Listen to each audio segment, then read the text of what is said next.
Chapter 344. Lord Zhu, the Tang Dynasty Dictionary has been completed today. I invited you here today to take a look at it. In the side hall next to the editorial department of the Tang Daily, Ma Zhou took out a thick stack of manuscripts and handed them to Li Zixuan. Oh, so fast. Li Zixuan was surprised. He didn't expect Ma Zhou to call him here today for this matter. He also didn't expect the progress of the dictionary to be so fast. This is all thanks to old Mr. Li's help. Old Mr. Li is well-versed in ancient and modern history and is full of wisdom. This Ma is not as good as you. The scholars sent by King Wei and Crown Prince are also not as good as you. Since old Mr. Li came, our compilation speed has increased by more than 10%. This has shortened time by a lot. Ma Zhou respectfully saluted Li Gang and praised him. Steward Ma is too modest. After a few more years of accumulation and polishing, your knowledge will not be inferior to mine in the future. Li Gang nodded to Ma Zhou with a smile, then looked at Li Zixuan and said, I really didn't expect that such a small workshop would have such an amazing talent like Steward Ma. Li Sai is really capable. Gold would shine no matter where it was. Ma Zhou's talent and learning could be discovered even in the workshop. In the past month, not only did he use his talent and learning to conquer the scholars sent by Li Changxian and Li Tai, even Li Gang, a veteran Confucian scholar who had joined in the middle, began to praise him. As the one who discovered Ma Zhou, a fine steed, Li Zixuan's face was full of light at this moment. He smiled and said, it's my honor to be able to invite Brother Ma and the workshop. Of course, I'm also very grateful that Mr. Li is here to help. I'll have someone prepare a generous gift later as thanks. This is what you should do. When the time comes, remember to send this old man a few jars of good wine. And this gentle home is not bad. It's soft and mellow, with a lingering aftertaste. When the time comes, give this old man 2 jars. Li Gang obviously knew that Li Zixuan was rich and overbearing. Hearing this, he chuckled and did not refuse. Since old Mr. Li likes it, then I'll definitely get someone to send you 2 more jars. You're a pretty good student. Here, why don't you take a look at this newly compiled dictionary first, and then we'll talk after you've read it. Li Gang pointed at the dictionary in Li Zixuan's hand and laughed. Yes, that's exactly what I was thinking. Li Zixuan had been itching for a long time. Now that he heard Li Gang's words, he didn't stand on ceremony and started to read the dictionary of Tang Dynasty. This dictionary of Tang Dynasty was obviously a newly completed manuscript. The fragrance of ink could be smelled from afar, and it didn't even have a cover. Li Zixuan didn't care about this and started to read the content directly. The paper used for the dictionary was new paper produced by the workshop. The size of the paper was based on the current book size. For Li Zixuan, who had used the modern Xinhua dictionary, this kind of paper was a bit big. However, for people of the Tang Dynasty, it was just right. He had discussed this issue with Ma Zhou before, and Li Zixuan finally decided to adapt to the times. The first few pages, as expected, were part of the table of contents. First, it was arranged according to the order of the phonetic alphabet, and the page number of each pronunciation was marked one by one. Then, there were a few pages of table of contents to search for words through the radicals. Looking at the dictionary of Tang Dynasty in front of him, Li Zixuan couldn't help but miss the shabby Xinhua dictionary that he used when he was in elementary school in his previous life. Stroking the glossy paper of the dictionary, he had an idea and wanted to search for a word in the dictionary of Tang Dynasty. Let's search for Zhe. Although he hadn't used the dictionary since he graduated from elementary school, he still remembered how to search for a word in the dictionary. After a while, he found the page where Zhe was located and saw the words written on it. Zhe is pronounced as Zhe, which refers to the place where water gathers. It also means grace and benevolence. The detailed explanation is as follows. 1. Deep lakes and swamps, or lakes and swamps with aquatic plants. There is water below, and it is called Zhe. Shuming 2. Grace, favor. Zhe reaches all ages, but not benevolence. Zhuangzi, great Grandmaster Shimin Bao, was named Yi Ling, and his name was known throughout the world. Historical records, Shimin Bao's biography 3. Benevolent action. King Yin also dared not to lose the emperor and was not worthy of heaven's grace. Shu, Toshi 4. Underwear, underwear. Chiyue has no clothes, and he and his son share the same grace. Poem, Qin Feng, no clothes. 5. Title of nobility, legacy. The grace of a gentleman is cut off for 5 generations. Mencius. TSK, TSK. Not bad, not bad. If I didn't check the dictionary today, I wouldn't know that Zay has so many meanings. Li Zixuan sighed in his heart. About half an hour later, Li Zixuan checked a few more Chinese characters. The results were very smooth, and the page numbers were all correct. He closed the dictionary and said with a smile, "Not bad. Not bad at all. Brother Ma, you can go to the printing department later to start the printing. We will print 1,000 copies of the first batch." 1,000 copies. Ma Zhou's hands trembled, and he exclaimed, "Lord Zhu, isn't 1,000 copies a bit too much?" "Not at all. Not at all." Before Li Zixuan could say anything, Li Gang spoke first. His face was flushed, and he stroked his beard and laughed excitedly. Such a wonderful work should be prepared for every family. Then, in less than 3 years, there will be thousands of literate people in Tang Dynasty. That kind of glorious era, even in the era of Emperor Qin and Han Wu, did not appear. Sir, you are right. Our Tang Dynasty Dictionary will become a necessary reference book for children and even young people in the imperial examinations. Was a mere 1,000 copies. In the future, our Tang Dynasty Dictionary will sell hundreds of thousands or even millions of copies. Brother Ma, don't worry about it and let people print it. Li Zixuan said, thinking about the cumulative sales of Xinhua Dictionary in his previous life. 560 to 700 million copies. He only printed 1,000 copies. What was there to be afraid of? Hearing their words, Ma Zhou couldn't help but think about how the Tang Dynasty Dictionary would become a sacred book that was comparable to the 4 books and 5 classics among all the scholars. He couldn't help but feel excited. Wasn't this one of the dreams that he wanted to realize when he followed Li Zixuan? Yes, I will arrange the printing of the Tang Dynasty Dictionary later. At the same time, I will advertise it in tomorrow's newspaper. Ma Zhou nodded. Well, that's a good idea. Brother Ma, why don't you go now? Print a copy for me first. I have to send it to the palace for His Majesty to have a look. Li Zixuan did not expect Ma Zhou to know how to apply what he learned. He even knew to advertise the Tang Dynasty Dictionary in the newspaper in advance.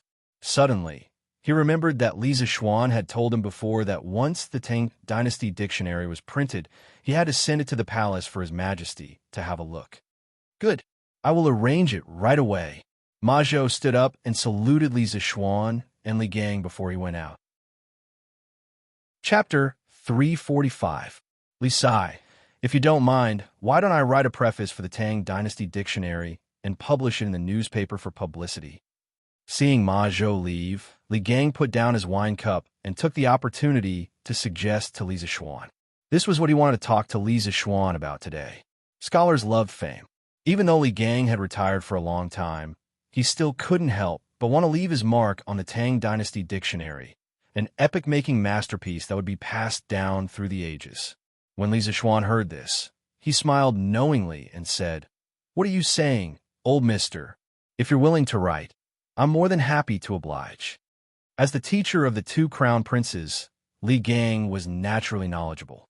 His social status was also very respected. He could be considered one of the old scholars. Even Li Er had to be respectful to him. If such a big shot wanted to take the initiative to publicize the Tang Dynasty Dictionary, only a fool would refuse. Huh, you brat. Li Gang laughed heartily. He pointed at Li Zixuan and said, I heard that you learned martial arts in Longhu Mountain for 8 years. But since you came back, Chang, and has been particularly lively this year. For example, scooters, curved plows, the Tang Daily, Drunken Immortal, and so on. There are all kinds of things to eat, drink, play, use, and see. It can be said that there are all kinds of things. Although I am idle at home, I can feel the changes outside. I have heard your story many times. Today I see you, but I didn't expect you to be so young. The younger generation will surpass us in time. Li Zishuan cupped his hands and said modestly, "You flatter me." Li Gang said with a faint smile, "Haha, I am not praising you. I want to ask, what did your master, spiritual master Ling Xiu, teach you? You brat, how did you get so many strange things?" Li Zishuan was speechless. It turned out that the old man said so much to make fun of him. "Oh, by the way, I heard from a good friend that you were jointly impeached by 8 doctors of the Imperial College. How is it now?" Li Gang saw Li Zishuan's dejected expression and knew when to stop. He stopped joking and said seriously, "Well, there is nothing on His Majesty's side, but Chancellor Kong reprimanded me." Li Zishuan thought and said, "Oh, why is that? Tell me about it." Li Gang showed an interested expression and asked. Once a person got older, they would generally be more open-minded about personal gains and losses. But instead, they would become more gossipy. To be specific, they would be like Li Gang. They would be very open-minded, but they would be especially interested in other people's affairs.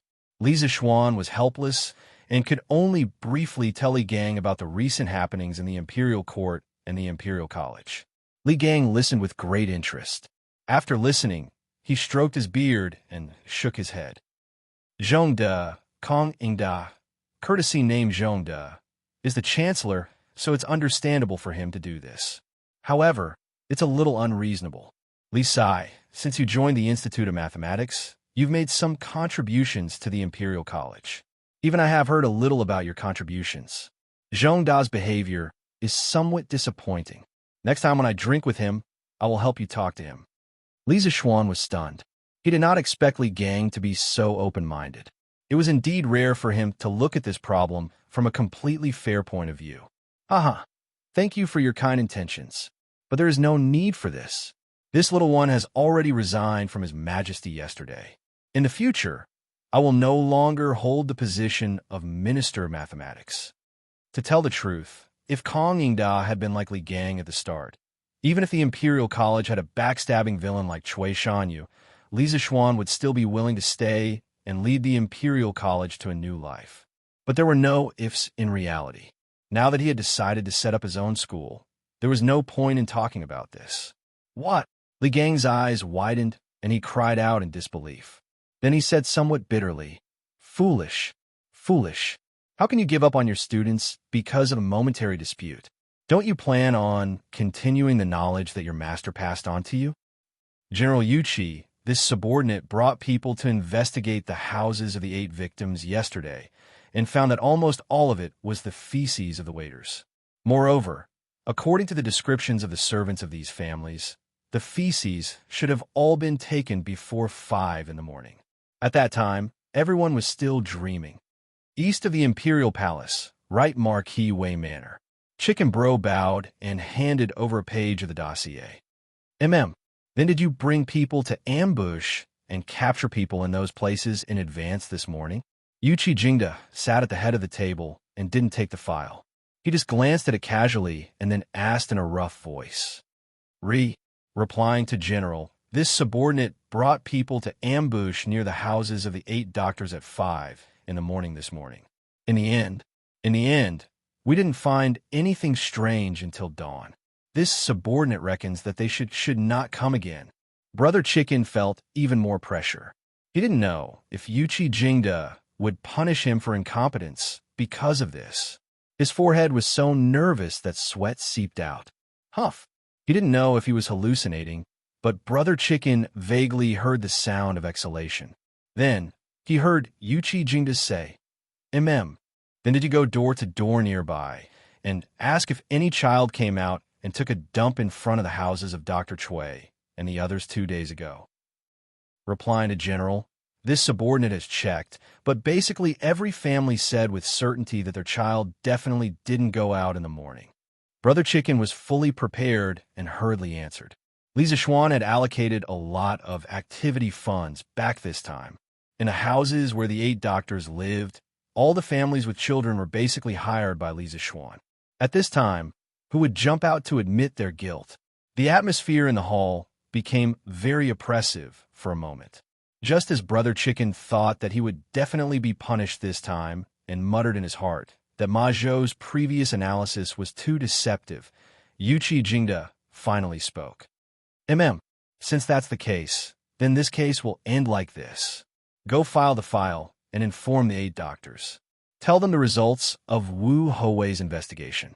It's not that we don't want to help them investigate, but that the murderer is too cunning and no longer appears. Wu Houfu still has many other things to do. We can't keep wasting time on this. Brother Chicken heard this and was instantly pleasantly surprised. He hurriedly said, "Yes, General." After saying that, he prepared to go to Wu Houfu's archive. "Wait," Yuchi Jingda called out. "What other instructions does General have? This time, you did very well. All right, you could go now." Yuchi Jingda glanced at Brother Ji, speaking meaningfully and tacitly. "Yes, sir." Brother Chicken was so excited that he almost jumped up and hurriedly retreated. "Looks like Steward Ma's analysis is pretty good. General Yuchi sent me to investigate the case. As expected, it was just a formality. Steward Ma is amazing. This time, I must treat him to a big meal and repay him well." Brother Chicken silently praised in his heart. Chapter 346. That's how it is. Perhaps in the eyes of others, this kid's decision may be extremely stupid, but there are some things that will never succeed if you don't try. This kid's family is rich, and he could have lived a comfortable life without worrying about food or clothing. However, if a man doesn't show his ambition, he's just a waste of his body. This kid believes that a life of trial and error is more glorious and meaningful than a life of idleness. Therefore, whether it's for myself or to carry forward my master's lifelong learning, this kid must build this academy, and it must be the best academy in the Tang Empire. In the side hall of the editorial department, if a man doesn't show his ambition, he's just a waste of his body. Li Gang was still immersed in Li Zishuan's plan to establish his own school and establish an academy. When he heard the last sentence, he couldn't help but be stunned in his seat. He muttered to himself, and then his eyes became brighter and brighter. A moment later, he clapped his hands and praised, "Good, good, good. This old man originally thought that you just left in a fit of anger, but I didn't expect you to have such lofty aspirations. A month ago, you stabilized the paper price, and now you've launched the Tang Empire Dictionary. In the future, you'll establish an academy to educate the common people. It seems that you've been prepared for this for a long time. Kid, no matter what other people think, and no matter whether your knowledge is miscellaneous or not, this old man will support you. Your contributions to the culture and education of the Tang Empire will one day be recorded in the annals of history. In the future, if you have any use for these old bones of mine, just tell me." Li Zishuan was overjoyed. He thought that although Li Gang received orthodox Confucian education, his thinking was not pedantic at all. When the academy was built in the future, it would be good to invite Li Gang to be an honorary professor. This ma also supports Lord Zhu. A few months ago, Lord Zhu said that he would let all the poor children of the Tang Empire be able to afford to study. At that time, no one believed him, but now, our strange culture is infinitely close to this goal. Now that Lord Zhu has established his own school and set up an academy, I am very willing to lend Lord Zhu a hand. When Li Zishuan was telling Li Gang about his conversation with Li Zishuan yesterday, Ma Zhou had already returned from the printing department. Therefore, he knew the whole story from beginning to end. At this time, he stood on Li Zishuan's side without hesitation. "Thank you for your understanding. Thank you for your support, Brother Ma. After the academy is built, I'll have to trouble Mr. Li to teach the students a thing or two." Li Zishuan said sincerely. People who were noble, open-minded, and tolerant were the easiest to gain the favor of others. Li Gang was such a person. When the time comes, you better treat me with good wine and good food. Otherwise, this old man won't go and mess around." Li Gang pointed at Li Zishuan and joked. If Mr. Li is willing to come, not to mention good wine and good food, this little one is willing to send you mountains of gold and silver," Li Zishuan said with a smile. "Hey, this old man has half of his body in the ground. I don't want your mountains of gold and silver." Li Gang scolded with a smile. "Here, Mr. Li, This is a new carriage developed by our workshop. The interior is spacious and the facilities are complete. You won't feel the slightest bump in it. Your house is quite far from here. Why don't you take this carriage home? In the evening, Lisa Xuan and Ma Zhou sent Li Gang to the front yard of the workshop, said with a smile. Li Gang's house was in Sujiang Square, located in the southeast corner of Chong and City. It was about 10 miles away from an E Square where the workshop was located. When Li Gang went back, he brought 4 jars of wine with him. Li Zishuan certainly wouldn't let an old man in his 70s or 80s travel so far alone. TSK. When it comes to enjoyment, no one in the whole great Tang can compare with you. Okay, this old man will be disrespectful to refuse. Otherwise, with my old arms and legs, it will take a lot of effort to get home. Li Gang lifted the curtain and looked at the luxurious interior of the carriage.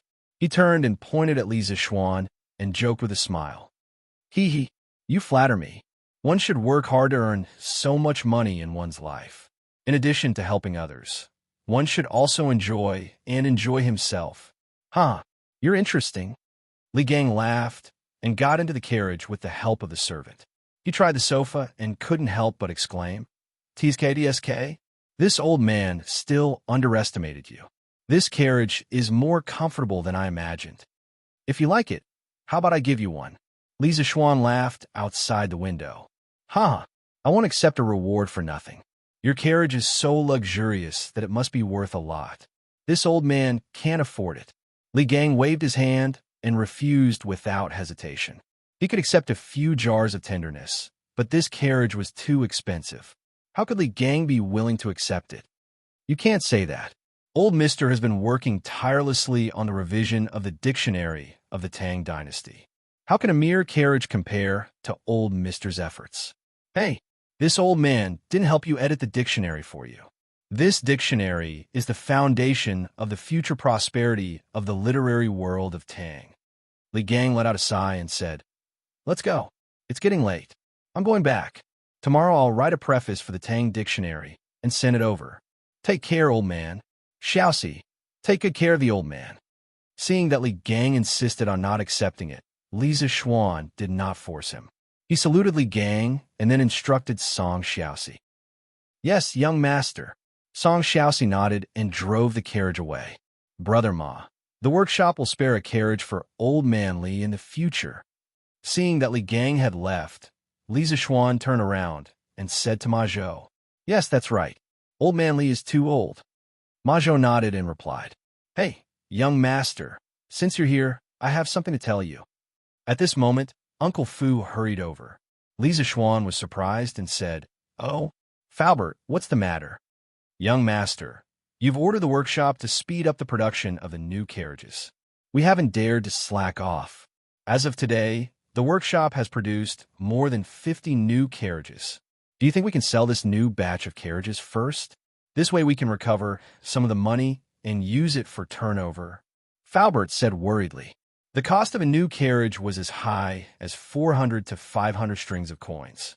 Faubert was also under a lot of pressure from the workshop. After all, the cost alone was more than 20,000 strings of coins. It was not a small sum. If they were sold as soon as possible, there would be a surplus of money.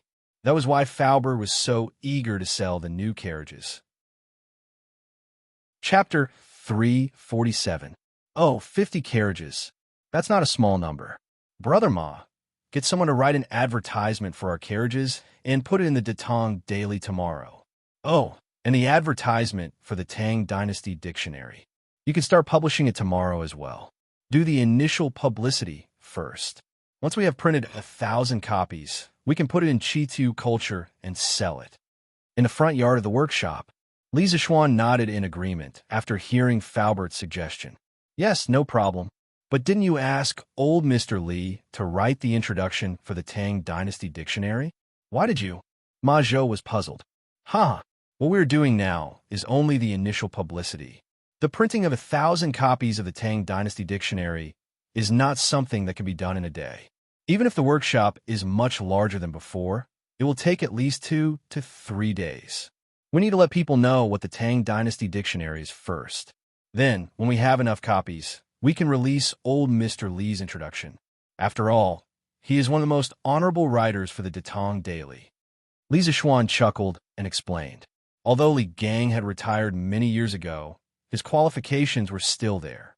He was still at the top of the pyramid of Tang Dynasty's literary world. Since such a big shot had taken the initiative to support the Tang Dynasty dictionary, Li Zixuan naturally had to save his introduction for the finale. Yes, Lord Zhu is right. Then I will personally write the publicity for the new carriages and the Tang Dynasty dictionary. Ma Zhou thought for a while and felt that it was reasonable. He nodded in agreement and prepared to go back to write the advertisement. After all, it was already evening. Time was tight, and the task was important. Yes, thank you for your hard work, Brother Ma. Li Zixuan patted Ma Zhou's shoulder and watched him leave. Then he said to Faubert beside him, Faubert, send 10 carriages to Chitu Pavilion tomorrow and hand them over to Manager Sunday. With the publicity of our newspaper and the quality of the carriages, it won't be a problem to sell them. Yes, young master. Faubert heaved a sigh of relief and cupped his hands. Your Majesty, Li Sai requests an audience. Within the Suite du Hall, with great difficulty, he finally finished dealing with today's memorials. Lier stretched his body tiredly and moved his wrists. Suddenly, an eunuch came in and reported with a bow. Oh, this brat actually took the initiative to look for me? Lier felt that the sun must have risen from the west today. He had met Li Zixuan so many times. Which time was it not? Because something had happened that he asked someone to call Li Zixuan over. From the beginning to the end, Li Zixuan had never taken the initiative to enter the palace to look for him. Summon him in. Li Zixuan put down the red brush in his hand and leaned against the dragon throne. He closed his eyes and rested, calmly waiting for Li Zixuan to come in. A moment later, Li Zixuan walked in with a thick book in his arms. After greeting each other, Li Zixuan looked at the book in Li Zixuan's hands and curiously asked, What is it? What book are you holding in your arms? Are you here today to present a book to me? Your Majesty is wise. I am here today to present a book to you. Li Zixuan smiled. Oh, what book? Quickly present it to me. A book that you have personally come to deliver must be extraordinary. Lier was energized and said excitedly. Zhao Song, who was beside Lier, hurriedly went to take the book and presented it to Lier with both hands. Lier took the dictionary with one hand. It was slightly heavy in his hand. He saw that on the red cover, there were 4 flamboyant golden words, Dictionary of the Tang Dynasty. These 4 words were as graceful as silver hooks, moving like a startled phoenix, floating like clouds, and as vigorous as a startled dragon. The strokes were powerful and intoxicating. The Dictionary of the Tang Dynasty that Li Zixuan gave was the first dictionary that the workshop had just printed. It even came with a cover. As for the 4 words on the cover, it was written by Li Gang himself. Naturally, it looked very cool. Oh, it's actually the Dictionary of the Tang Dynasty? It's done so quickly? When Li Ai saw the words Dictionary of the Great Tang on the cover, he instantly recalled that a month ago, Li Zixuan had mentioned to him that he wanted to compile a dictionary to help the children of poor families learn how to read and write. At the time, not only had he praised Li Zixuan greatly, he had also specially asked the 2 brothers, Li Chengxian and Li Tai, to send people to help Li Zixuan complete the compilation as soon as possible. However, he truly had not expected the progress to be so fast. Yes, Your Majesty. The Dictionary of the Tang Dynasty has just been compiled today. I have specially brought it here for you to take a look. After that, we will print it in large quantities and send it to Chitu Pavilion to be sold. By then, countless people will learn how to read. Li Zixuan cupped his hands and said, Haha, good, good, good. Lier was so happy that he shouted 3 times. He laughed and said, You have done well this time. You have done well. I'm very pleased. Your Majesty is too kind, too kind. Hee hee. Li Zixuan was so happy that he could not find north and laughed. Who wrote the words, Dictionary of the Tang Dynasty? Looking at this handwriting, why do I feel that it is very familiar? Only then did Lier ask about the 4 words that were full of pretentious style on the cover. Your Majesty, The person who wrote these 4 words is old Mr. Li Gang. Old Mr. Li is a person of virtue and prestige, so I invited him to come out and nominate him for the cover of the dictionary of the Tang Dynasty. Li Zishuan talked nonsense as if he was running around and visiting famous scholars for the publication of the dictionary of the Tang Dynasty. Li Gang. Li Er was stunned and muttered to himself as if he had suddenly realized something. After being stunned for a good half an hour, Li Er stared into Li Zishuan's eyes and said with a complicated expression, "You are really capable, kid." Mr. Li Gang has been in seclusion for many years. I have always wanted to invite him back to be Chengqian's teacher, but he has always refused. I didn't expect him to run over to you. Really? So Li Er had the intention of letting Li Gang be Chengqian's teacher for a long time.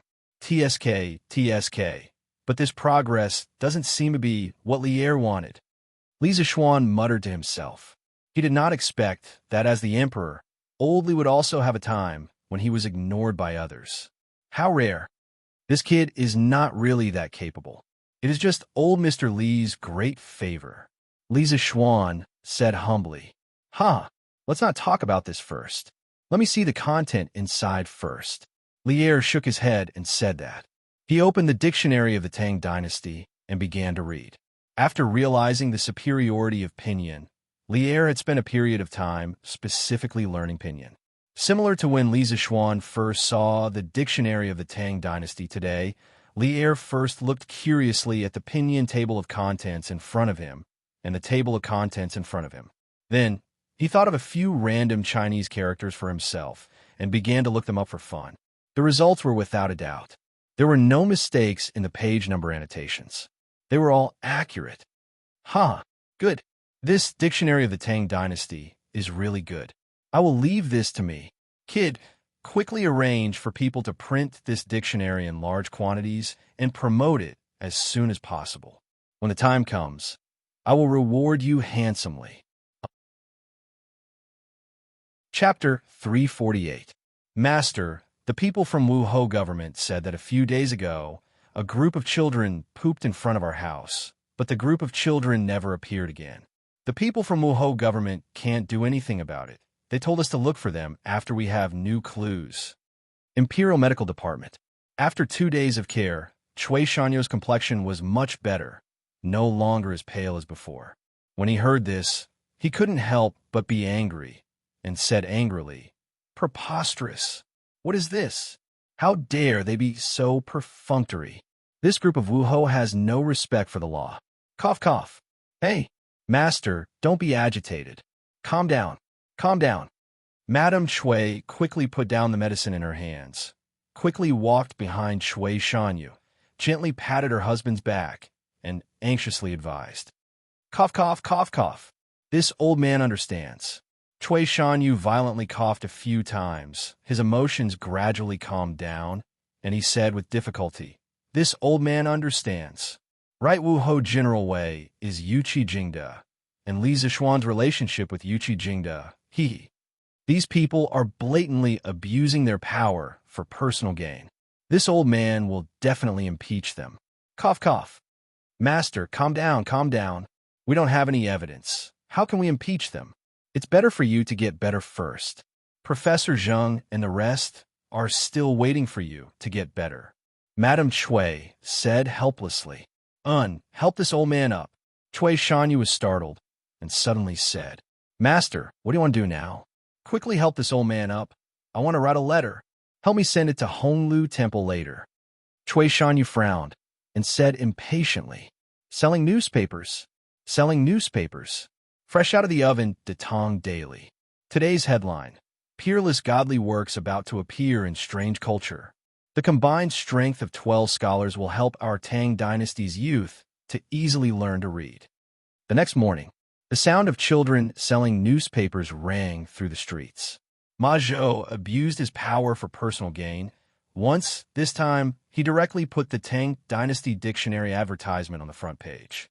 The arrogant, egotistical, domineering advertisement directly attracted the attention of many people in Chang'an. Oh, there's actually such a powerful book in this world. I wonder if it's expensive? If it's not expensive, I can even buy one to help my child learn to read. Books about strange culture shouldn't be expensive, right? Why don't you buy a copy of the newspaper and read it? Then, can you give me a copy of the newspaper? Of course, there was no first place in ancient literature and no second place in martial arts. This arrogant and domineering advertising message inevitably caused dissatisfaction among the literati. It's just an unknown book, yet it dares to claim that it's a peerless divine work. What an arrogant tone. Yes. Aren't you afraid that the wind will cut your tongue? Even if it was compiled by 12 grand scholars, do you dare to call it a peerless divine work? What shameless boasting. That's right. Let's go to Chitu culture and see what kind of clown came out to make a fool of himself. Let's see what the newspapers say first. Give me a copy of Tang Daily. Yes, give me one too. Controversy. In a moment, the advertising message of Tang Dynasty Dictionary set off a huge wave of controversy among the literati. On the other hand, it also slightly increased the sales of Tang Daily. However, as the newspaper gradually entered the lives of the people, Lisa Xuan was not very concerned about the sales of Tang Daily. The last time he asked Ma Zhou about the sales of the newspaper was half a month ago. At that time, the sales of a single issue had reached a terrifying 400,000 copies. Therefore, at present, Tang Daily had already gotten rid of the loss-making mode of burning money and had also brought in very considerable profits. Tang Dynasty Dictionary. Pinyin? What is this? A scholar could not help but frown after reading today's headlines. Looking at the meaning of the news, this Tang Dynasty Dictionary should be a reference book for all the annotations of Chinese characters. It looks a bit like Shuo Wenjiezi, and this pinyin, can it really be so magical that it can teach people to read and pronounce words? Why haven't I heard of it before? A short and fat scholar asked his friend beside him. Oh, I don't think so. The newspaper must be bragging. The man shook his head and curled his lips. Boss, what are they talking about? Not far away, next to a small stall selling cooking pancakes, a gray-clothed peasant woman asked while rolling dough. Hey, just now, the kid who sold the newspaper said that Chitu Culture published a book that can teach people to read. I guess that group of scholars is talking about this. The black-faced man said with a smile. Although he said so, his hand that was turning the cooking pancakes in the pot did not stop, perfectly showing what it meant to do two things at once. Chitu Culture? Isn't that the bookstore opened by Li Xianan? Darling, do you think we should also buy one for our Goa to learn to read? The gray-clothed woman suddenly asked excitedly. Oh, yes. Books from Chitu Culture have always been cheap. This book can teach people to read, then buy it. Goa's mother, don't be busy here. I will do it alone. Go to Chitu Culture and see if they sell it. There will definitely be a lot of people fighting for it. If you can get it, buy one for our Goa. It's much cheaper than hiring a teacher. The black-faced man wiped the sweat on his forehead with his sleeve and waved his hand. Boss, can you do it alone? The gray-clothed woman was quite tempted, but she still hesitated. Nonsense. Of course I can. Go quickly. The black-faced man waved his hand impatiently. Then I will go, boss. Yo, Brother Liao, are you eating while reading the newspaper? She City, a breakfast shop.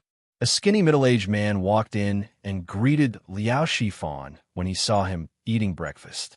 Oh, Brother Zhang. Ha, Brother Feng. Didn't you go to sea with the Imperial Court's fleet a few days ago? It's boring for me to eat alone. I just want to read today's Tang Daily.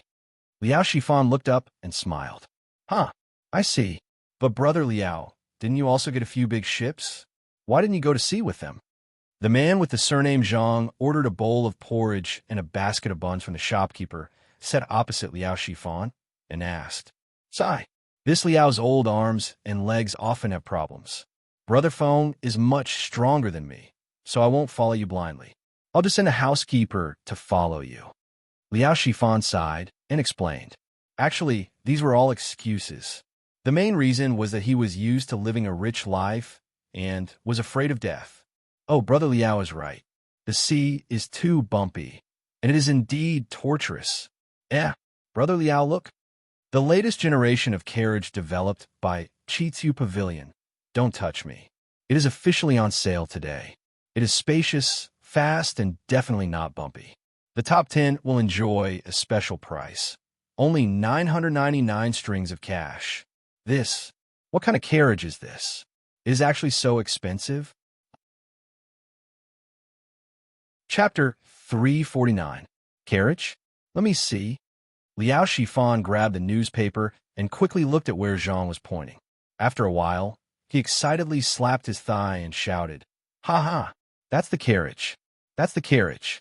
I didn't expect it to be on sale after so long. No way. Brother Zhang, you can eat slowly here. I have to go to the Curious Pavilion to line up now." Hey.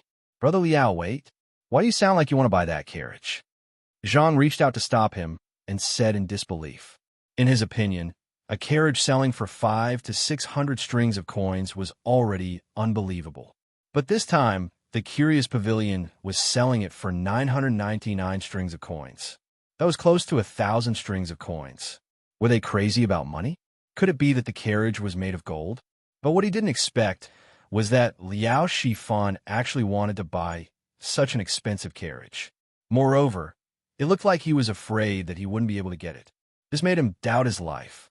Could it be that after not seeing him for a few days, his good friend had become so rich? 1,000 strings of coins wasn't money anymore. That's right. If I can't get such a good carriage, I'll regret it for the rest of my life. Liao Shifan said eagerly.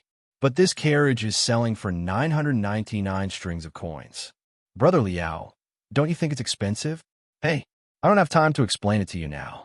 Jingyang, if you trust me, come with me to the Curious Pavilion now. You'll know if it's worth this money or not. Liao Shifan said hurriedly. He quickly took out a few copper coins and threw them on the table, saying, "Shopkeeper, here's the money. Jingyang, let's go." Oh. Zhang Jingyang reacted and ran out with Liao Shifan. He got into the same carriage that Liao Shifan had taken this morning and hurried to the Curious Pavilion in the East Market. Brother Liao, it seems like you've seen the carriage from the Curious Pavilion before. In the carriage, Zhang Jingyang thought seriously and suddenly asked, "Yes, I've seen it before. When this carriage first appeared, this Liao was fortunate enough to see it. At that time, Lord Li was the first to use this carriage. Later on, when I passed by the gate of Lord Ju's residence, I also happened to see Lord Ju riding this carriage back to his residence several times. This kind of carriage looks huge from the outside, but it is not cumbersome. A horse can easily pull it, and it moves very smoothly. This Liao has long coveted this sort of carriage, but after asking around, I was unable to find a place that sold it. Moreover, it is said that in all of the Great Tang, only Lord Duke Li, His Highness the Crown Prince, His Highness King of Wei, Duke of Lu, Duke of Yi General Yuqi, and General Niu have this sort of carriage.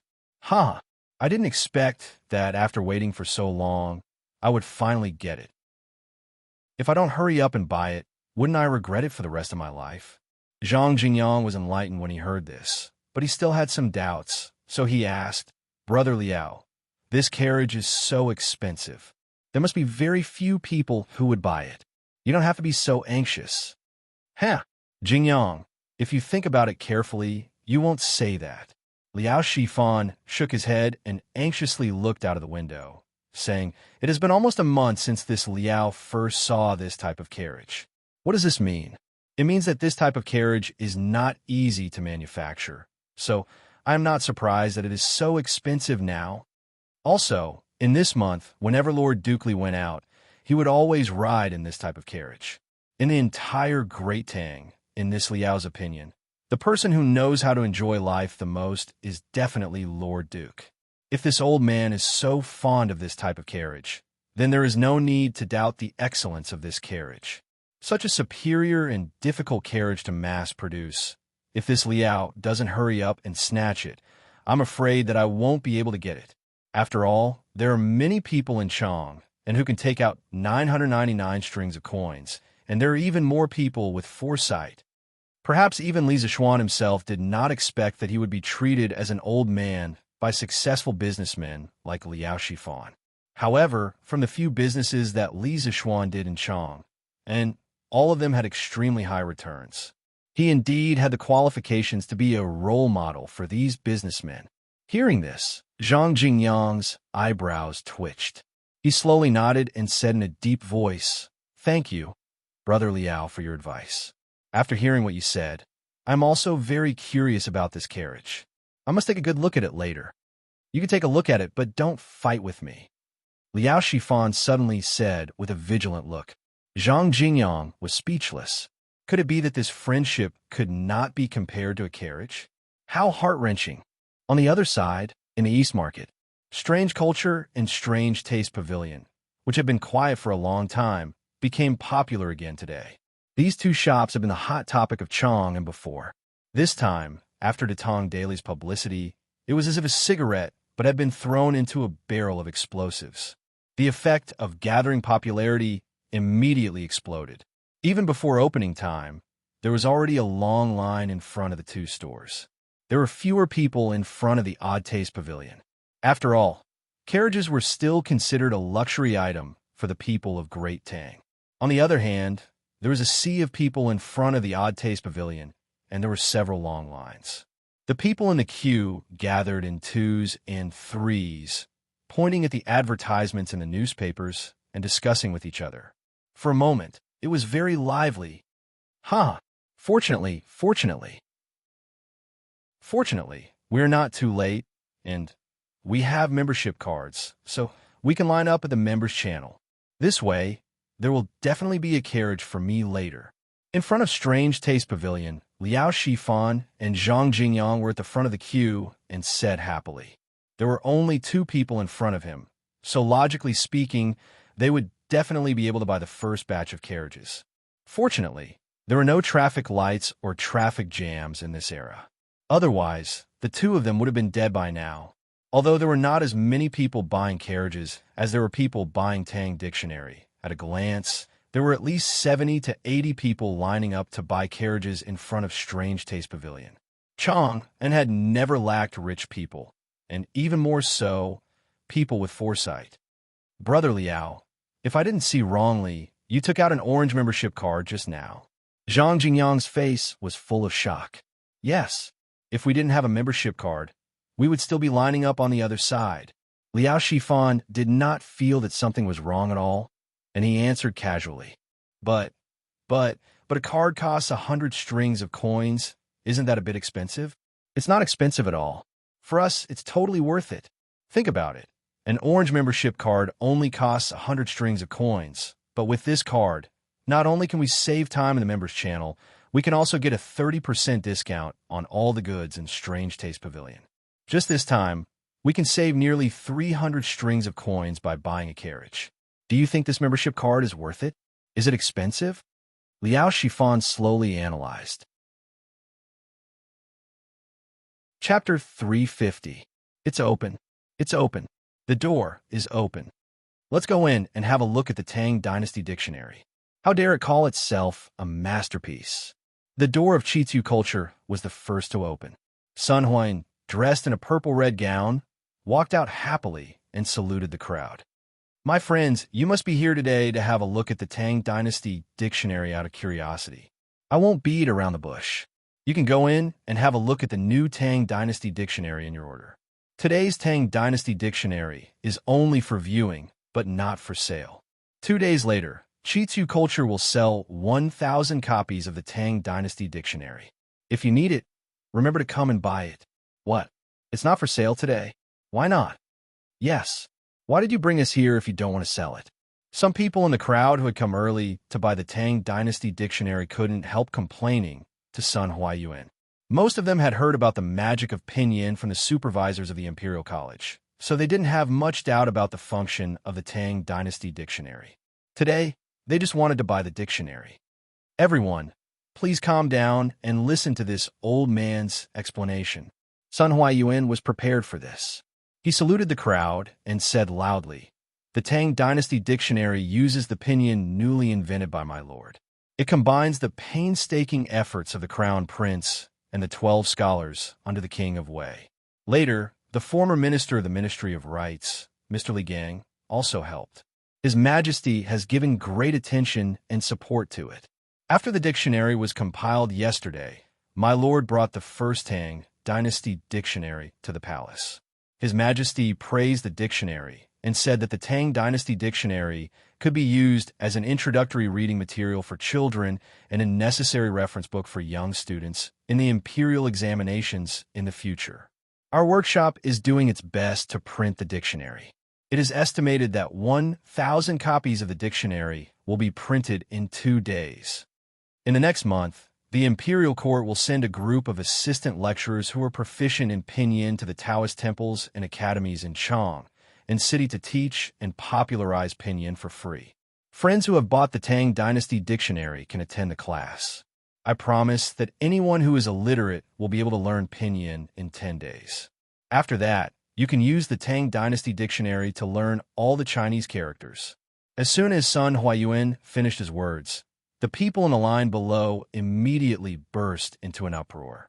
Previously, a large number of people had great doubts about the Tang Dynasty dictionary after reading the headlines in the newspaper.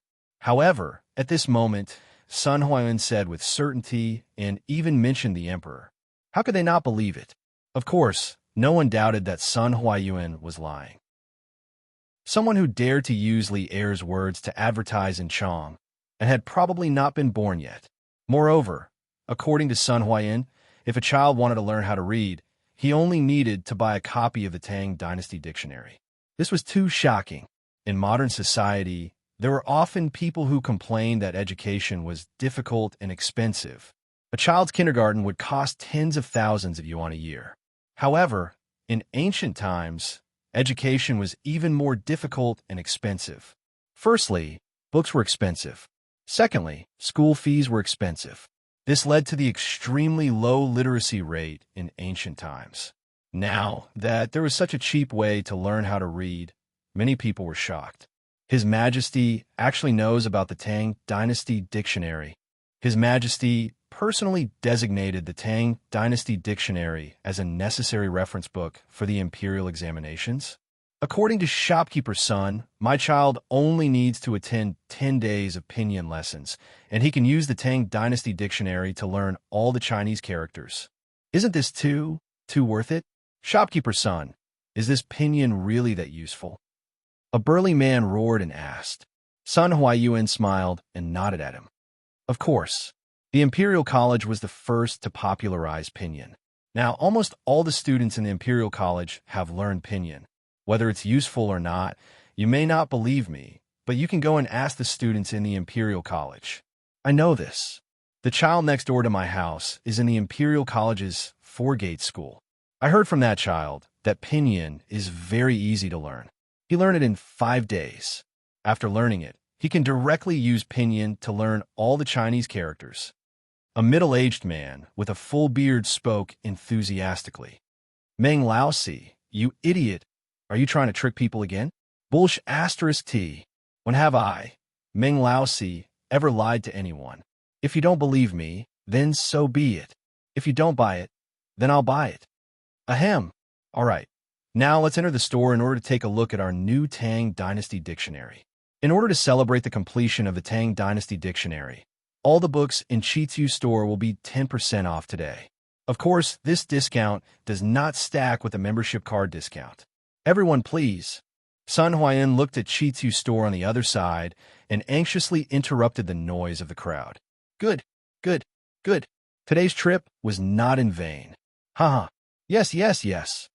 The crowd burst into cheers. Sun Huayuan smiled and shook his head. He called a servant over and instructed him to look after the store carefully. Then, he walked quickly to Chitsu's store. There were many big bosses waiting for him to open the store. Hey, the shopkeeper's son is finally here. Yeah, we've been waiting for so long. When Sun Huayuan came over, the rich businessmen in front of the line could not help but complain. They were all queuing up to buy things, but Chitsu's store opened first. This inevitably made them unhappy. Huh, old Master Wu, old Master Liao, please forgive me. I really can't split myself up. Most of the people in front of him were old acquaintances. Sun Huayuan bowed apologetically and greeted them. Open the door quickly.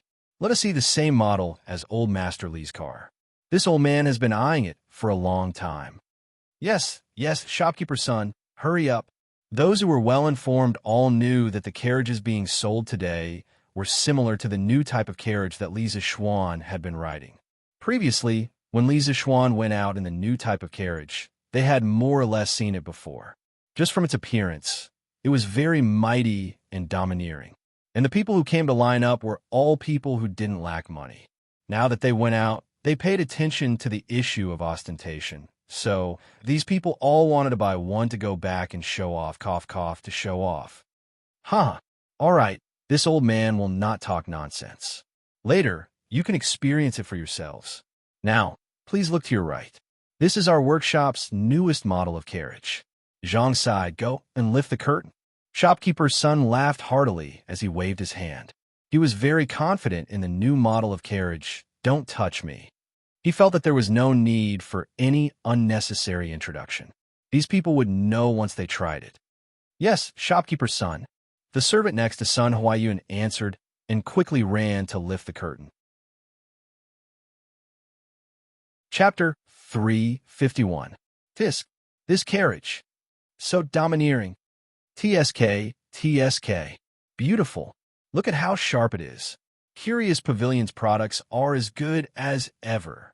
Zhang Side reached out and pulled, and the black curtain covering a large object on the empty ground to the east of Curious Pavilion was slowly lifted. The new carriage developed by the workshop, Don't Touch Me, was officially unveiled to the public for the first time. The large and majestic appearance, coupled with the body of the carriage that had been polished countless times, shocked the crowd. It perfectly showed the crowd what it meant by Curious Pavilion's products must be the best. Although some of them had seen this carriage when they met Lisa Schwann when he went out, it was obvious that their feelings were different now. In the past, they could only admire it from afar and envy it from the bottom of their hearts. But now, they could see it up close and fantasize that they could own such a carriage in a short while. Hee. Everyone, this is our Curious Pavilion's newest product, Don't Touch Me. Compared to a normal carriage, we have increased the length, width, and height of the carriage. The interior space has more than doubled, and you won't feel uncomfortable sitting inside. It is very suitable for long-distance travel. Also, Don't Touch Me has used our workshop's newest technology. Not only does it ensure a large space, but it also ensures the flexibility of the carriage. Everyone, don't be fooled by the size of this carriage. It only needs one horse to pull it easily, and its speed is more than 30% faster than a normal carriage. Sun Huayuan pointed at Don't Touch Me and laughed. Hey, shopkeeper's son, what do those 3 crooked symbols in the middle of the carriage mean? Liao Shifan pointed at the oval sign at the top of the carriage and asked, Yes, what are those words? Why are they so ugly? When Liao Shifan said that, someone immediately noticed the sign and agreed. Cough, cough. That is pinyin, and it means don't touch me. Everyone should have heard of pinyin, right? My Lord Zhu invented this symbol to teach people how to read. If you're interested, you can go to Curious Pavilion to take a look at our newly completed Tang Dynasty dictionary. Sun Huayuan coughed and explained. At the same time, he cleverly advertised the Tang Dynasty dictionary among the rich. Oh, I see. But why is the name of this carriage so strange? Liao Shifan nodded thoughtfully and then asked with a frown. Ugh. Sun Huayuan scratched his head awkwardly and said, My Lord Zhu personally came up with this. I'm sure he has his own reasons. Cough, cough. All right, now everyone will follow the cue and enter one by one to experience Don't Touch Me. Actually, the most outstanding part of this carriage is its interior. Everyone will know once you enter. If you're satisfied with the experience, you can enter the shop and pay. The first 10 customers today will enjoy the discounted price of 999 strings of coins. After that, it will return to the original price of 1,999 strings of coins. Everyone, please hurry up. As soon as Sun Huayuan's voice fell, the crowd in the queue cheered. All of them were eager to try. The first lucky one in line was Murong Hongkuan, a wealthy businessman from the east of Chang'an City. He excitedly walked to the side of the carriage and gently stroked the carriage and the beam. After hearing the impatient urging from the people behind him, he got on the carriage. After seeing the interior of the carriage, he was completely dumbfounded. From the outside, "Don't Touch Me" was indeed huge. But after entering, he had a direct understanding of this kind of size. "Oh my God, is this a carriage or a room?" Murong Honkoin looked around the car in shock. His eyes were getting brighter and brighter. He strode to the table and sofa next to the car window. He touched the soft sofa with his trembling hands. His lips were trembling a little as he said, "Hiss, what is this stool made of? Why is it so soft? How comfortable would it be if I sat on it?" After hesitating for a moment, he carefully sat on it. At first, he didn't dare to use too much strength, fearing that he would break it. After testing a little bit, he finally sank his whole body into the sofa. Phew, so comfortable, so comfortable. This 999 strings of coins is so worth it, so worth it. I must buy it. This old man must buy it today. Murong Honkoin sighed as he stretched his body comfortably. "Hey, Brother Murong, hurry up. We're all waiting." "Yes, yes. How long have you been in there?" Murong Honkoin was so comfortable that he had forgotten where he was. Suddenly, he heard a few scattered complaints from outside. Only then did he realize where he was and quickly got up. Suddenly, he caught a glimpse of the two innermost compartments in the carriage. He walked over doubtfully. You can use the toilet in this carriage?" What is this? This pipe can run water?" "Hiss, this is too convenient, no? This old man will go and pay now. I must buy it. 10 ordinary carriages can't even compare to one Don't Touch Me." Murong Honkoin didn't stay any longer. He hurriedly jumped off the carriage and shouted excitedly, "Shopkeeper's son! Shopkeeper's son!" The inside of the carriage was really, really comfortable. "Quick, this old man wants to buy a Don't Touch Me. I want to buy it now. Hee. Okay, this old man will bring Master Murong to handle the handover." Sun Huayuan had expected this scene. He smiled and was about to bring Murong Honkoin to handle the handover. However, Murong Honkoin's next sentence made him unable to smile. "Oh, by the way, shopkeeper's son, this old man has the orange membership card of Strange Interest Pavilion. According to your previous rules, can I enjoy a 30% discount?" Silence. As soon as Murong Honkoin's voice fell, everyone in the venue fell into silence. They cast their gazes over. After all, although these people were rich, their money didn't grow on trees. Using an orange membership card could save 300 strings of cash. Many people were still willing to save this money. Sun Huayuan stopped his tracks, and his face immediately froze. He wanted to curse in his heart. The introduction of the membership system in the past had indeed helped Strange Interest Pavilion accumulate a lot of liquidity in a short period of time. But now, the negative effects of the membership system were starting to show. According to this discount, Strange Interest Pavilion would earn a lot less money. The cost of a Don't Touch Me carriage was close to 500 strings of coins. If they gave a 30% discount, they would only earn 100 strings of coins. It wasn't easy to make a carriage. Usually, it would take several craftsmen 3 to 4 days to make a carriage. If a Don't Touch Me carriage could only earn 100 strings of coins, it would be a loss. It couldn't be compared to selling wine. However, Sun Huayuan knew that the most taboo thing for businessmen was to go back on their word. The membership system was proposed by them a long time ago. If they went back on their word now, Strange Interest Pavilion would lose more than just a few hundred strings of coins. It involved credibility and couldn't be measured by money. Of course, the membership card discount system can be used on a Don't Touch Me carriage. Strange Interest Pavilion has always valued credibility. Sun Huayuan gritted his teeth and said he could only look for Li Zixuan to discuss the remedy for this problem later. "Okay, shopkeeper's son, I want to apply for a Red Supreme membership card. I want to apply for a Red Supreme membership card too." None of the people present were stupid. After hearing that they could still enjoy the membership discount by buying a carriage, they all asked for the highest level of Red Supreme membership card. Sun Huayuan's heart was bleeding when he heard this. He finally understood what it meant to be happy with pain. It wasn't a good thing to have too many members. Chapter 352. Sai, what's going on outside? How many carriages have we sold? How many people want to apply for a card? In a side hall of strange interest pavilion. After the queue outside the strange interest pavilion became orderly, Sun Huayuan took a break and came here to rest. The main reason was that he didn't want to see the scene of a group of people fighting to get a Red Supreme membership card. A Red Supreme membership card had a 40% discount. According to the discount price of 999 strings of coins, each carriage earned less than 100 strings of coins. This made Sun Huayuan very sad. Luckily, only the first 10 carriages were priced at 990 strings of coins. The rest of the carriages returned to 1,199 strings of coins. Boss, when I came here, I had already sold 20 Don't Touch Me carriages. The carriages sent by the workshop yesterday are almost sold out. There are 40 people who want to apply for a Red Supreme membership card. Mr. Wu is registering them now. Zhang Sai bowed and said. The Mr. Wu he mentioned was the accountant of Strange Interest Pavilion. F***CK. This bunch of people, even someone as refined as Sun Huayuan, could not help but curse.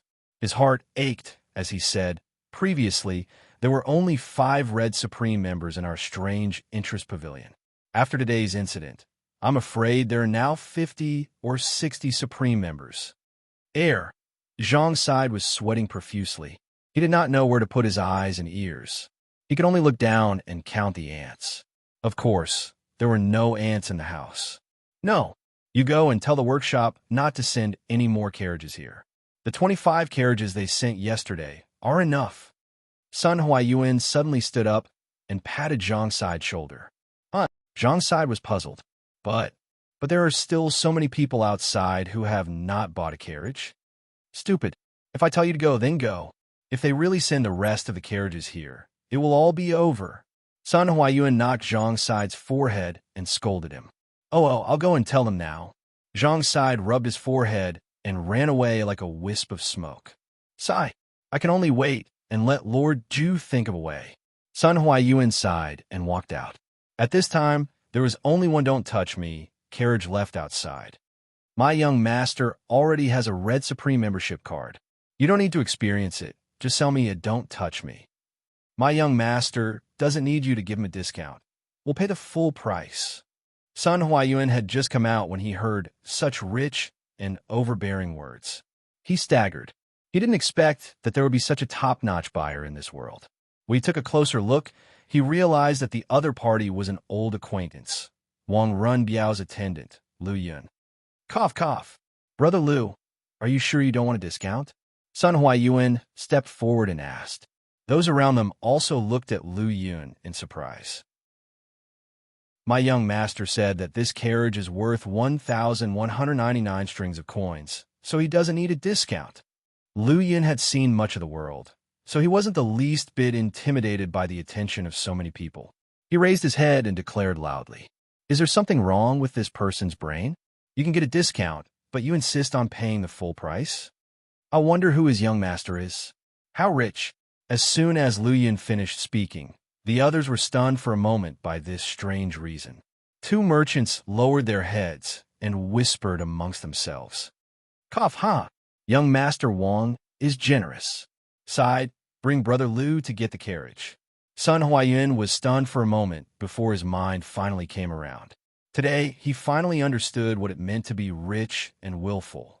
Sun Huayuan expressed that he liked down-to-earth people, like Lu Yun and Wang Runbiao. Yes, shopkeeper, Zhang Sai responded and brought Lu Yun to complete the handover procedures. After all, 1,999 strings of coins was a huge sum of money. It would take a long time just to count the money. Dear customers, today's Don't Touch Me is all sold out. If you still want to buy, please come early tomorrow. I'm truly sorry. Sun Huayuan cupped his hands and apologized to the crowd. Why is it sold out right after my turn? A Hu merchant said with a tragic expression. That's right. Shopkeeper's son, why didn't you stock up more? Only 20 or so carriages were sold out. Hey, shopkeeper's son, isn't there another carriage over there? Sell it to me. I can also pay the full price. A man in a brocade robe said as he pointed to the carriage that everyone had already boarded. Yes, yes, yes, I can also pay the full price. Shopkeeper's son, sell it to me. The rest of the people looked in the direction of the man's finger and realized what he meant. Sun Huayuan's face darkened.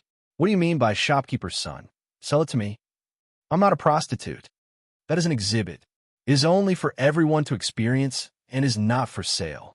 Dear friends, I'm sorry. If you still want to buy a carriage, please come back tomorrow. Sun Huayuan cupped his hands and said. Then he left the strange interest pavilion and went to the strange interest culture in the West. Hey, since there are no more carriages to sell, then I won't apply for a red membership card. A skinny man who was paying for a membership card suddenly stood up and put away his money. That's right. Since there are no more carriages, then what's the point of applying for a membership card? We'll apply for one tomorrow. Yes, yes. We'll apply for one tomorrow. The people queuing up to apply for a membership card dispersed. Mr. Wu, the accountant of the Strange Culture Pavilion, smiled bitterly and could only call it a day. Hey, shopkeeper's son, you're here? Please sit down. There's no need to get up. After the morning class, Li Zixuan entered the house and was told that Sun Huayuan was waiting for him in the front hall. Thus, he went straight to the front hall. Thank you, Lord Zhu. Sun Huayuan cupped his hands and forced a smile. Although Li Zixuan wasn't good at reading people's expressions, he could still see the reluctance in Sun Huayuan's smile. He couldn't help but ask, Shopkeeper's son, is the response to the Tang Dynasty dictionary and the new carriages not good? Sun Huayuan was startled and understood that Li Zixuan had misunderstood. He hurriedly said, no. The response to the Tang Dynasty dictionary and the new carriages is very good. I'm here today because I have something to discuss with you, Lord Zhu. When he said that, Li Zixuan was even more curious. Since the Tang Dynasty dictionary and the new carriages are very good, then what is there to worry about? Oh, please speak, shopkeeper's son. I'm all ears. Lord Zhu, it's like this. Today, our strange culture pavilion, Sun Huayuan chose his words carefully and told Li Zixuan about the explosive increase in the number of Supreme members in front of the Strange Culture Pavilion this morning, which led to the Strange Culture Pavilion's heavy losses. I was wondering what it was. So it's this. Shopkeeper's son, you're overthinking it. There's no need to worry about this at all. When Li Zixuan heard this, he laughed and said without a care. Chapter 353. What does Lord Zhu mean? Li Residence, Main Hall. After hearing Li Zixuan's words, Sun Huayuan frowned and asked, I understand Manager Sun's meaning. In the past, our Chi-Chu Pavilion scooters and plows were easy to make and cheap. Even if those customers with membership cards were able to enjoy a discount compared to the value of the card itself, Manager Sun, you might feel that the small amount of profit we are giving away is not worth mentioning. Now that we are developing a new type of carriage, the manufacturing process is relatively tedious. Each one takes a long time, and the price is very high. If we were to calculate according to the discount system of the previous membership cards, we would have to give away more than 400 strings of coins for a new type of carriage. At this time, Manager Sun, you feel that the profit we are giving away is too much compared to the value of the card itself, right? Li Zixuan smiled as he analyzed the situation. Sun Huayuan's face turned red. After hearing Li Zixuan's words, he felt that he was being described as an untrustworthy profiteer who forgets righteousness at the sight of profit. He awkwardly said, This is how it is.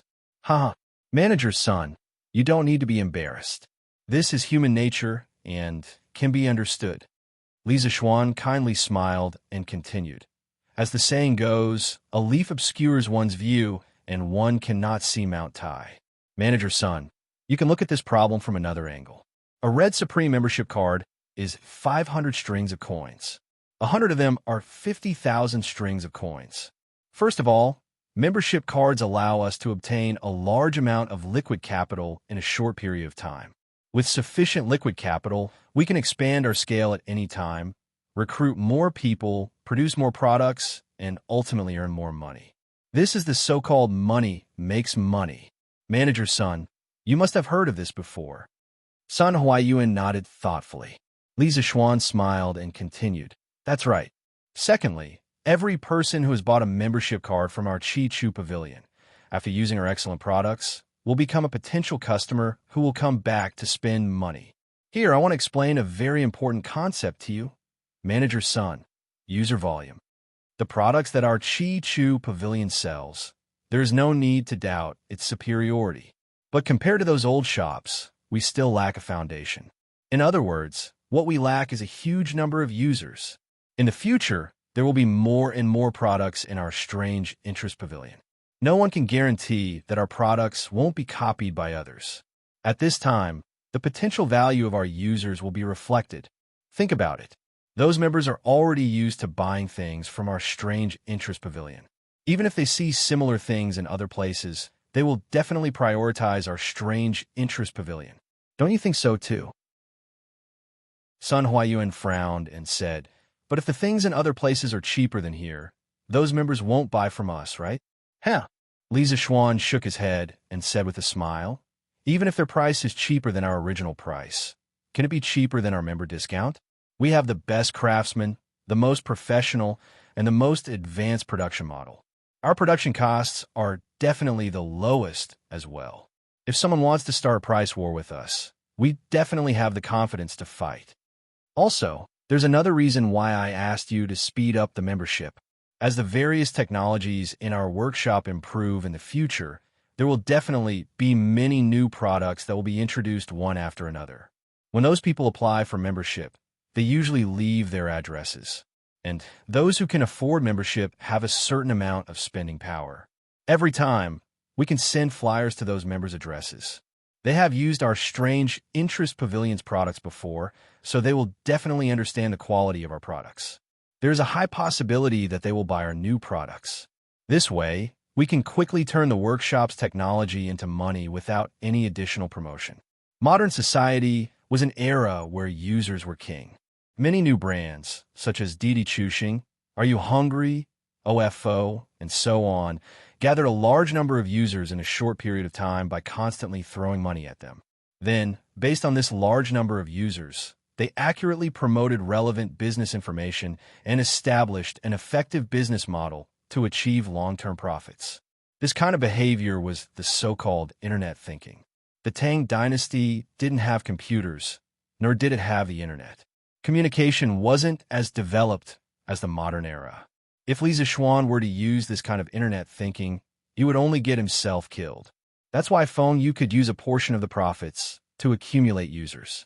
But he had his own bottom line. No matter if it's the early or later stages, he cannot lose money. He must protect his own interests first. If not, it will be easy for him to break the cash flow chain. Now, Feng Yu is focusing on cash and users. Currently, Strange Interest Pavilion's member discount system was only giving out 30 to 40% of the profits. Feng Yu is still making money. When the user base increases, he will show his capitalist side. It was just like some takeout platforms in the modern era. At the start, there will be a lot of red packets and discounts. One meal will be 3 to 4 renminbi. In the later stages, there will be less red packets and discounts, but you will already be used to ordering takeout. Sir Ju is wise. I admire you. Li Zixuan's words were beyond the business theory of this era. The amount of information was too much. Sun Huayuan pondered for a long time before nodding his head. Haha, this is just my humble opinion. Manager Sun, it's good that you understand. Li Zixuan waved his hand and laughed. Then, he suddenly had an idea and said, Oh, actually, regarding the Red Supreme membership, the discounts are indeed quite high. But the rules were set by us, so we can't go back on our words. But in the future, we can increase the price of each product by 20 to 30%. This way, not only will it attract people to apply for membership, it will also ensure that we have enough profits. Currently, Strange Interest Pavilion's product were priced at 60% more than the cost of the product. If they used the Supreme membership to give discounts, they would only be left with about 20% of the profits. That's why Li Zixuan thought of this bad idea. Yes, this idea is good. This idea is good. Previously, when Li Zixuan said that users are king, It was all about the benefits that cannot be seen or touched. Compared to those, Sun Huayuan preferred the benefits that can be seen and touched. Therefore, when he heard Li Zishuan's words, Sun Huayuan quickly nodded his head like a chicken pecking rice. Ha! Then that's it for now. Manager Sun, why don't you stay for lunch? Li Zishuan put down his cup and laughed. AI, no need, no need. Sir Ju, you go ahead with your business. This old man won't disturb you any longer. Goodbye. Sun Huayan hurriedly stood up and waved his hand. Then take care. Li Zishuan smiled and didn't force him. Sun Huayuan was more concerned about the difference in status. Even if he forced him to stay, he wouldn't be able to eat to his heart's content. Chapter 354. Hee hee. Guess who I am? In the afternoon, Li Zishuan was lying in the air-conditioned room, a room with a lot of ice cubes, happily taking an afternoon nap. On a hot day, what else could he do but take an afternoon nap? Suddenly, he felt two soft and slippery little hands on his eyes. Then, he heard a deliberately rough voice. Li Zishuan was sleeping soundly. After being disturbed, he became a little angry. He closed his eyes and removed the little hand from his eyes and muttered, "Loner, don't mess around. Let brother sleep a little longer." Wow, stinky brother, how did you know it was me? Lon slapped Li Zishuan's forehead in dissatisfaction and jumped up to shout. Li Zishuan curled his lips and was speechless. He thought to himself, such a boring game. Only a little girl like you won't get tired of it, no matter how many times you play it. Stinky brother, get up quickly. Someone is looking for you in the front yard. Seeing that Li Zishuan was about to go back to sleep, Loner impatiently pinched his face and said, "Ouch! Little girl, let go of me." Although Li Zishuan had practiced martial arts, he had never practiced being thick-skinned. He quickly slapped the little girl's hand and shouted, "Hiss! Who is looking for me?" In this state, he definitely couldn't go back to sleep. He sat up and rubbed his face. He thought to himself, this little girl is really ruthless. What will happen when she gets married in the future?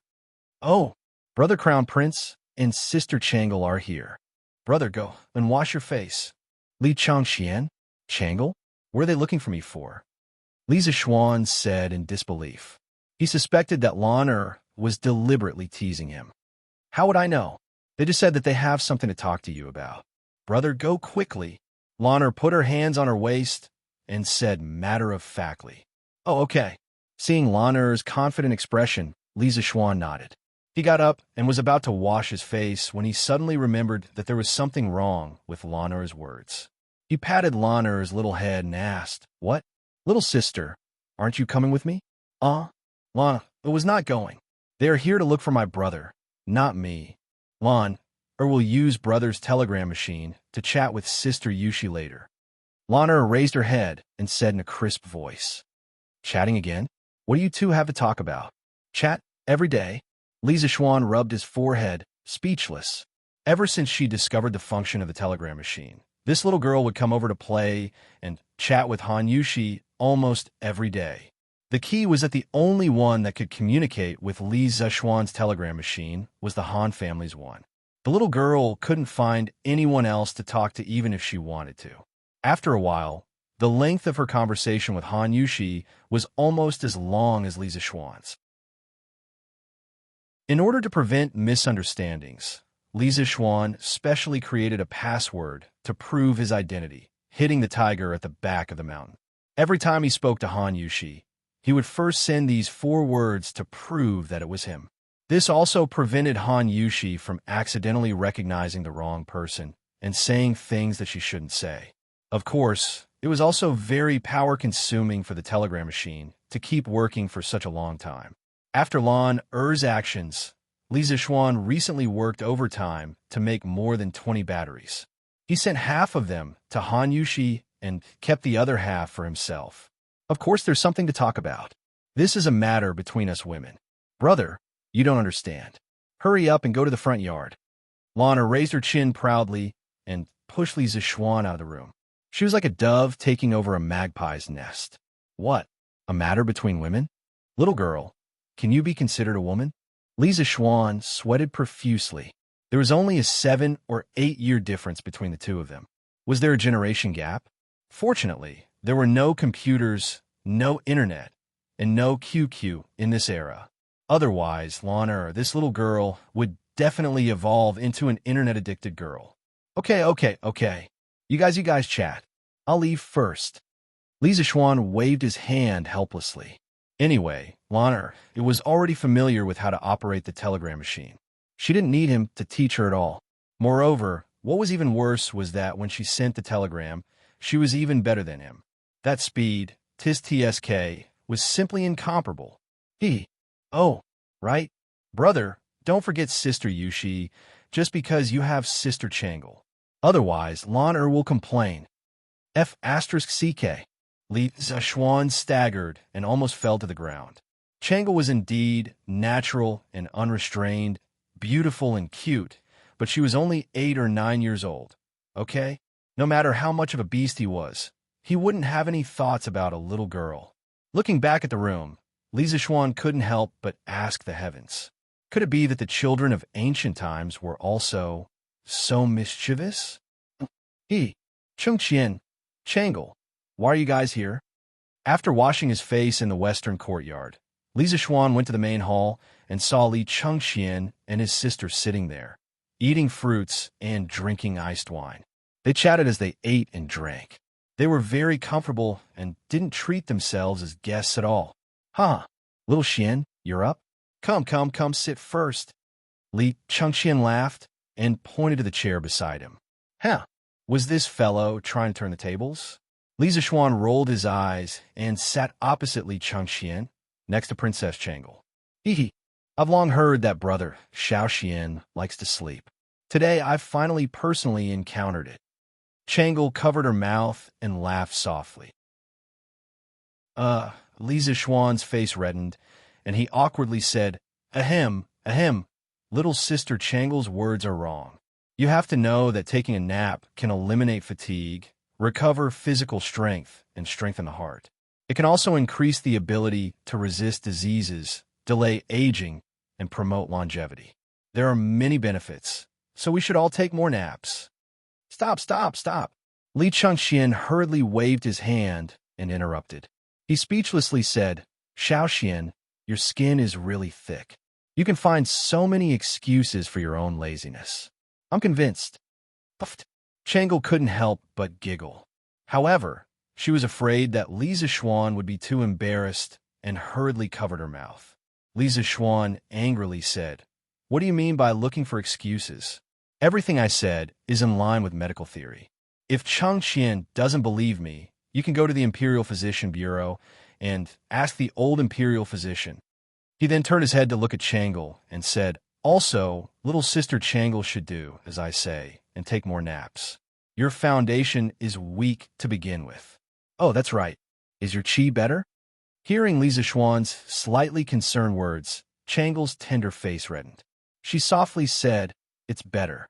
Previously, Dao's son gave Changle a prescription. Changle has been taking it all this time. It's already been a long time since my qi flared up. Li Zixuan nodded his head. In history, Changle had died before the age of 22. Regardless of the reason, Li Zixuan didn't want such a gentle and pleasant girl to die so early. However, it was a pity that he hadn't studied medicine in his previous life. Now, he could only hope that Sun Simiao was more capable. That's good. However, Changle can't let down her guard. It's summer now, and it's not easy for qi to flare up. You still have to take care of your body. Qi, asthma, was the most common season in winter. It was indeed not easy to flare up in summer. That was why Li Zixuan reminded her. Chapter 355. Thank you for your concern, Brother Xiaoxian. Changle will definitely pay attention. Changle's bright eyes flashed with a hint of complexity. She stood up and bowed to Li Zixuan. Xiaoxian, you were able to obtain blood to prolong Uncle Qin's life. Don't you have a way to cure Changle and my mother's illness? The smile on Li Chengqian's face had long disappeared. He looked at Li Zixuan and asked in a deep voice, Does this guy really think I'm an omnipotent doctor? Li Zixuan smiled bitterly and said, Chengqian, You think too highly of me. If I had that ability, I would have cured Sister Changle long ago. Actually, even if my master were alive, he would only be able to alleviate the illness. It would be difficult to cure it completely. Asthma was caused by tracheal allergies. There were as many allergens as there were things in the world. Everyone's allergens were different, so the cause of asthma was extremely complicated. The pathogenesis was also unclear. Even in modern society, with extremely advanced medical conditions, there was no way to cure it completely. But if the right method was found, the asthma condition could be controlled very well. But I do have some ways to alleviate or stabilize the condition. Li Zishuan tried hard to recall and muttered, "Oh, then tell me, Xiao Xian." Li Chengqian's eyes lit up as he hurriedly said. Changle also looked over with a face full of anticipation. Changle's illness is caused by her tracheal allergies to a certain substance. Chengqian, you need to find a meticulous palace made to accompany Changle at all times and take note of Changle's daily activities. It's best if you can analyze the source of Changle's allergies, such as pollen and dust. In the future, as long as you try to avoid these sources of allergies, you will have fewer relapses and suffer less. Generally speaking, people with illness are more sensitive to dry and cold air. It's fine now that it's summer. But once winter comes, Changle will probably suffer. So Changle, you must take advantage of this season to walk around and exercise. It's best if you do some exercise that isn't very strenuous, such as riding a scooter. Also, I have a prescription for treating qi disease. I memorized it when my master prescribed medicine. It might not be useful, but Changle can give it a try. Hey, Xiao Xian, wait. I'll take notes. Li Chengqian hurriedly raised his hand to interrupt. Although Li Zishuan said so, he did not dare to underestimate him. The news of Li Zishuan obtaining blood to prolong Qin Xiong's life had spread throughout Chang and city, so he trusted Li Zishuan's medical skills very much. Li Zishuan smiled and didn't stop him. He waved his hand and asked the servants to bring Li Chengqian a brush, ink, paper, and inkstone. When everything was ready, he continued. This recipe costs 30 renminbi for the ginkgo, 20 renminbi for the sugar, and 5 renminbi for the starch. First, he removed the outer shell of the ginkgo and placed it in a pot with water. After boiling, he peeled the ginkgo and dug out its core. Then, he placed the ginkgo into a bowl, steamed it with water, and took it out. Put the ginkgo and sugar into the pot, add 2 bowls of water, and bring it to a boil. Remove the foam and thicken it with starch before serving. This recipe can unblock the blood vessels, protect the liver, moisturize the skin, anti-aging, suppress lung qi, stabilize phlegm, detoxify, and strengthen the body. Even if it can't cure Changle's qi disease, it will be very beneficial to her body. It can be eaten for a long time and should be helpful. The ginkgo was the seed kernel of the ginkgo tree. It could not only be used as medicine, but also as an ingredient. It was very effective for asthma. In his previous life, Li Zishuan's grandmother had mild asthma. She had been eating ginkgo according to this folk recipe. She paid attention to avoiding allergens and didn't have an attack for many years. However, ginkgo was poisonous when eaten raw. Oh, ginkgo can treat qi disease? Then I'll have people pick more, and since I'm a mother, Li Chengqian happily folded the recipe in his hand and smiled. Thank you, Brother Xiao Xian. Changle squinted her eyes and smiled sweetly. Of course, she was happy that her illness was under control. After all, no one wanted to be sick all day. Small matter. But Changle, you still have to move around more. Our bodies are like a container. Exercise can make this container stronger, and it won't be easy for external diseases to invade. Okay, Changle has been playing with my brothers and sisters recently. Oh, right, Brother Xiao Xian. I heard that your Curious Pavilion is selling new carriages today. Changle raised her head and looked at Li Zishuan. This was also one of the reasons why she came here with Li Chengqian today. Yes. Why? Changle also wants that kind of carriage? Yes. Changle sat in Brother Crown Prince's carriage before. It was so comfortable. It's a pity that Changle can't leave the palace for long periods of time, and you have to line up to buy a carriage from Curious Pavilion. So I can only buy one from Brother Xiao Xian. Changle blinked her beautiful eyes and said mischievously. Huh. Li Zishuan patted his head and said embarrassedly, This is my fault. Cough. It's my fault. I should have given you one back then. You're also one of the shareholders of Curious Pavilion. How about this? Our current carriages are all black and red. They don't suit you. In a while, I will ask the workshop to customize a carriage for you for free. They will make it in whatever color you want. By then, Changle's carriage will be unique in Tang Dynasty. How about it? Really?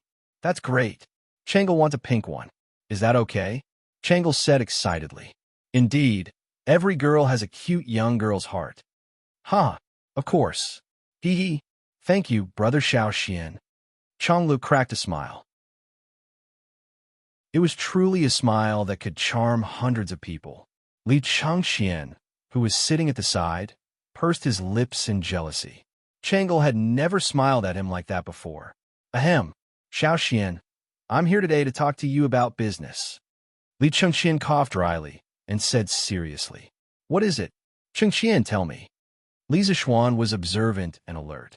He had already noticed the fleeting expression on Li Chengxian's face. He couldn't help but find it funny. Brother Xiao Xian, Brother Crown Prince, let's talk about business. Changle went to play with Sister Lan. Changle stood up and said, Emperor Zhang's son had taught her well in this aspect. She had never asked about the so-called business between men. Okay, Lan is in the western courtyard. Shall he take Princess Changle to find Miss? Li Zishuan nodded and instructed. Yes, young master. Your Highness, this way, please. Shao He cautiously bowed to the three people in the main hall and then led Changle out. Okay, Chengxian, what do you want to say? Li Zishuan said casually as he leaned back in his chair. Li Chengxian thought for a moment and slowly explained his intentions. A few days ago, Xiao Xian, you said that you wanted the Imperial Court to send people to supervise the Tang daily. Imperial Father arranged for me to come over. Therefore, I came today to discuss the follow-up matters with you.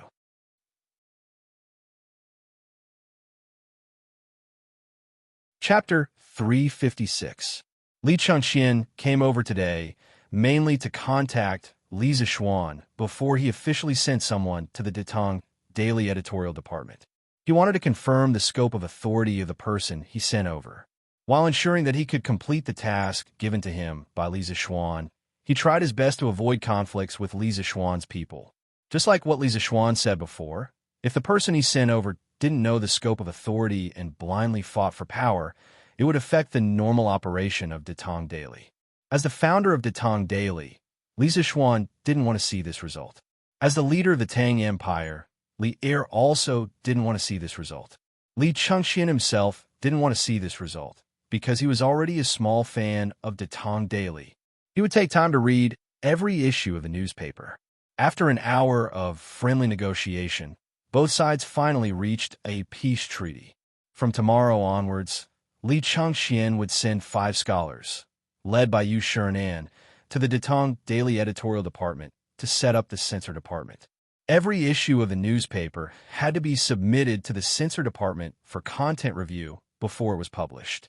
If it passed the review, it could continue to be published. If it didn't pass the review, it would be rectified. The censor department only had the right to review the content and didn't have the right to appoint or remove the internal personnel of Tang Daily. As for the restrictions on the content of Tang Daily, as long as it didn't involve party struggles or maliciously smearing the imperial court, it would be reviewed and passed. Of course, this didn't mean that Tang Daily could only flatter the imperial court in the future. For some corrupt officials, if there was conclusive evidence, the censor department could also report it on Tang Daily after more than half of the scholars approved it. The Tang Daily Editorial Department also had the right to supervise the censor department. If the censor department's review wasn't fair, it could be reported to Li Chengxian 3 times. If Li Chengxian couldn't make a decision, it would be reported to Li Er.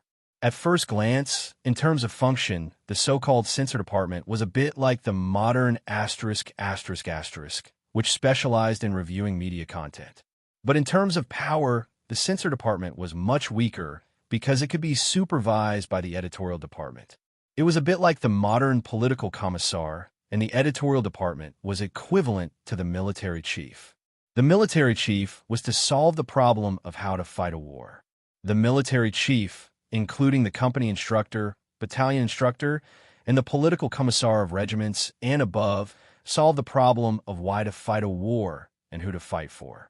It was hard to say who was more powerful between the two of them, as they did not have a direct superior-subordinate relationship.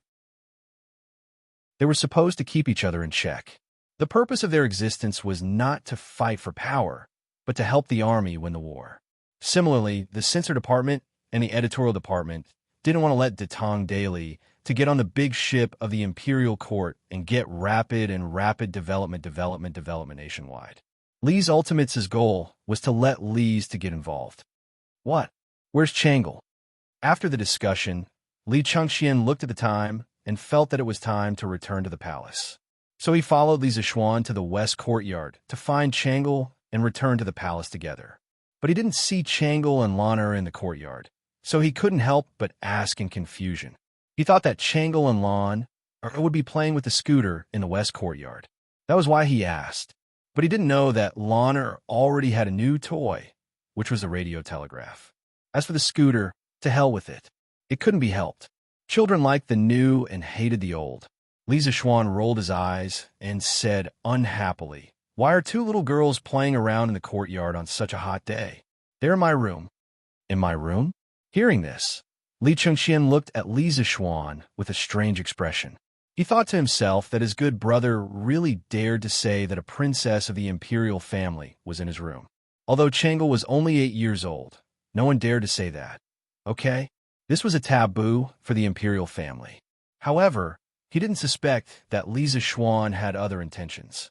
This was because the impression that Li Zishuan gave him was that he was the type who spoke casually and didn't follow the rules. After a long time, he had already gotten used to it. Walking in front, Li Zishuan didn't notice Li Chengxian's strange expression. He walked directly into the room. From a distance, he could hear the beep, beep, beep, beep of the radio, as well as the laughter of Changle and Lon. Younger sister Lon, this thing is really fun. Let me try it. I also want to talk to older sister Yushi. Okay. Older sister Changle, wait a moment. I'll talk to older sister Yushi. Beep, beep, beep, beep, beep, beep, beep.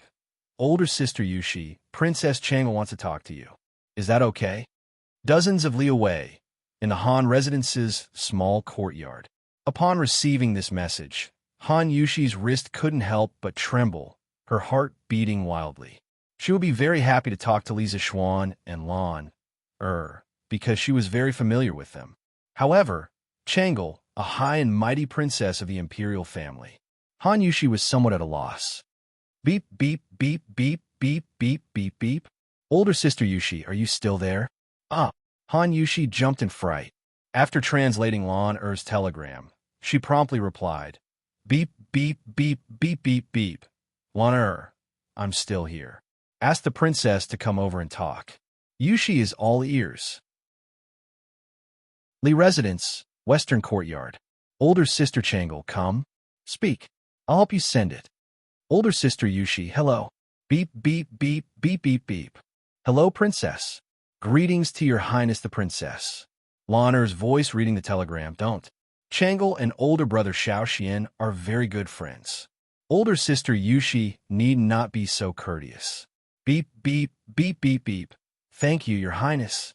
What does your highness want to say to Yushi? Older sister Yushi will be married to older brother Xiaoxian in a few days. Changle wishes older sister Yushi and older brother Xiaoxian a blissful marriage for 100 years. Changle will definitely come when you two get married. Also, older sister Yushi, you're so lucky. Older brother Xiaoxian treats you so well. After Changle finished speaking, she stared at the telegram machine in a daze. A trace of envy and inexplicable complexity flashed in her eyes. Lana waved her pianist and quickly operated the telegram machine to send this sentence to Han Yushi. Beep, beep, beep, beep, beep, ahem. Changle, what are you doing? Li Zishuan listened outside the house for a while and couldn't listen anymore. Especially since Li Chengxian looked at him strangely. He coughed dryly and entered the house to interrupt.